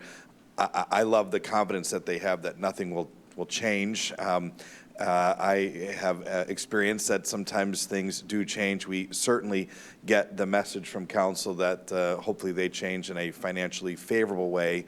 But what I think Councilman Blair said well, and I think many of you agree, we've really hung our hat as a community on our park system. It's on every time, it's on everything we do. When you hand out a business card in your duties as a council person, the back says innovative by nature. Both parts are equally important. That nature part is what Mr. Skelsey said he moved here for, and many of us enjoy, and it's what separates us from many of our neighbors, is that we are really proud about directing people to the trails and to Innovation Hills and saying, I mean, I love going to almost every class in Reading Month is March I did, and saying, have you been to Innovation Hills? And you lose control of the room for 3 minutes because they all just start yelling and screaming and telling their story, and you know you've created something. And, you know, when I said earlier that, you know, cities are forever, this is my favorite part of this job. Ironically, today, as I'm sitting here, it was in this room 20 years ago today that I became mayor. And since then, I've taken probably only one, I haven't taken this vote, but been a part of maybe one other vote that has me as excited as this one, that one being Innovation Hills, because this is the fun stuff that creates community. You look at the council that were, you know, 7 different faces 8 years ago, and if they could have seen the number of proposals, graduation pictures, promposals, family pictures for Christmas, just incredible moments, the first football toss, the first fish caught, the first ice, you know, lacing on skates, and just memories created. That's what makes community fun and which makes local government, I think, the best part of government in general. And so when I see something like this and our team gets to be unleashed to create something that other communities only dream of, because we have a conservative but generous council that says, we trust you, we've seen what you've done in the past, do that again, don't get crazy, but do that again and deliver it to a different section of our town. That gives them the opportunity, and they really get to be the envy of most of their colleagues, because they get to create again something really, you know, unique and something that will last forever. You know, to think of just the ways that the park systems that we've created have touched people is the best part of this job. And your vote tonight, and I like where this seems like is headed, is historic. You will be the ones that will forever be able to say, you know, you launched this project, you launched this, this dream, this idea, this new part of our community that will be here in 50, 75, 100 years from now. And so we sit excited to deliver this. We will do everything possible. We know the financial nature of this council. It mimics the financial nature of the administration. Yes, this came in higher than we thought, but we got a grant that covered 80% of it. And as many of you know, we've been out privately fundraising, and we hope to have some very good news on that, because the community is also excited about this. And it's pretty fun to go back to people that contributed to Innovation Hills, and you say, would you like to? And they say, yes. Yeah, we don't even need to see the drawings. We love what you did there, and we want to be a part of it again. And I don't know how many other places in Michigan that happens, that individuals, not giant companies, individuals say, I'm willing to write a family check because we love what you've created there. And so to me, this stuff is personal, it's passionate. I get to work with incredible professionals. Mr. Sutton, thank you for your team and your leadership. This is legacy stuff for this council. I know there were a lot of big votes tonight, but this is the one that I hope you'll remember whenever it is that we hand retirement plaques to all of us, including myself. This is the one of maybe just a couple that will be the ones that you'll drive to for a long time and be really proud of. And I just will say one thing on the way out. While we will do all of this to deliver this with absolute excellence, we will never, ever, ever have a cat park. I hate cats. I don't even really like people that keep cats. And so, yes, I'm looking at you, Mr. Blair. Your cats are not normal. Your cats are practically tigers. And Oscar's coming to the next meeting. You better lock up Hills. This is an exciting moment, Council. Thank you for your deep deliberation on this. Thank you for challenging our team to deliver the best parks system in Michigan by far, and I think in many states around us, and we won't let you down. Great. Thank you very much, Mr. Mayor. I'm looking forward to a cornerstone in the community building with all of our names on it. So this way, $500,000? It's not in the budget, Ms. Mangione. We clearly have to stay in the budget. It's not in the budget, huh? At least I'll give you a piece of cardboard. We'll frame it and tack it to the Right, wall. it's not in the budget. But being able to tell our residents this is a no tax increase park, that it is budgeted, that we're not going to them for a millage to pay for this, that it's coming from the money that they have entrusted to us. And so thank you very much, all of you. With that, we have a motion by Ms. Neubauer, seconded by Mr. Blair, for the resolution that says that the Rochester Hills City Council hereby authorizes a project budget for general contractor services for the construction and development of Nowicki Park and other vendors as necessary to complete the project to Frank Rewald and Sons, Rochester, Michigan, and other vendors as necessary in the amount not to exceed $15,797,580.70, and further authorizes the mayor to execute an agreement on behalf of the city. Further resolved that the city's acceptance of the proposal and approval of the award of a contract shall be contingent and conditioned upon the parties' entry into and execution of a written agreement acceptable to the city. All in favor, say aye. Aye. Anyone opposed? I didn't think so. Congratulations. We now have $16 million for a park.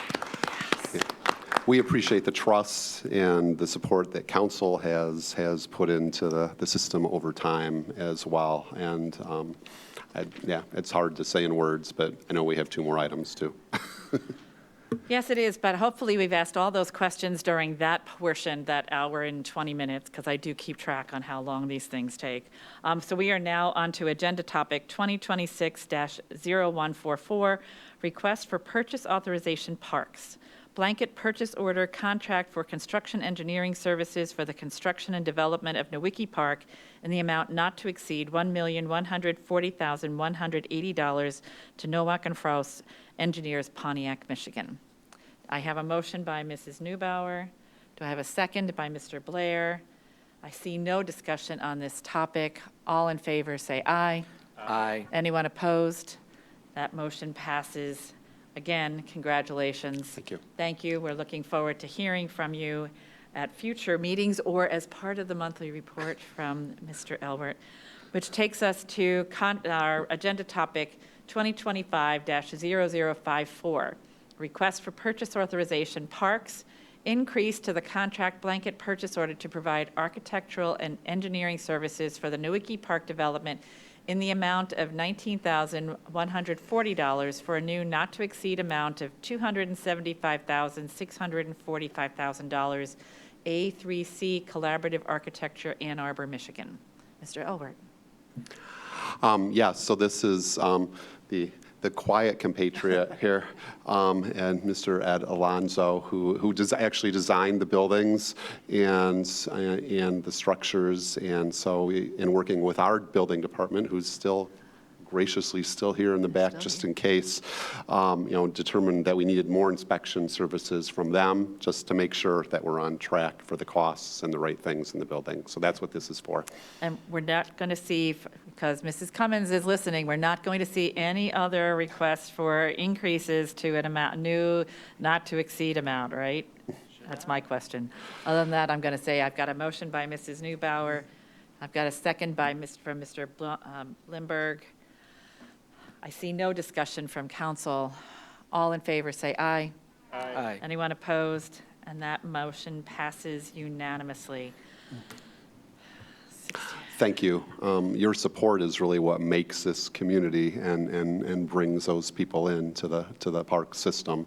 And so I appreciate, and as our team does, I appreciate your support, all of you, and in the past as well. But Yes. We're very excited to get going on this, so We are thank you very much. Very excited to see it. We'll start competing with Innovation Hills for the best park in the city. So with that takes us to any other business. I am not aware of any other business. Our next meeting is Monday, April 27th at 7 p.m. here in the auditorium. I have a motion from Mrs. Neubauer, seconded by Mrs. Menino, to adjourn our meeting at 10:24. All in favor, say aye.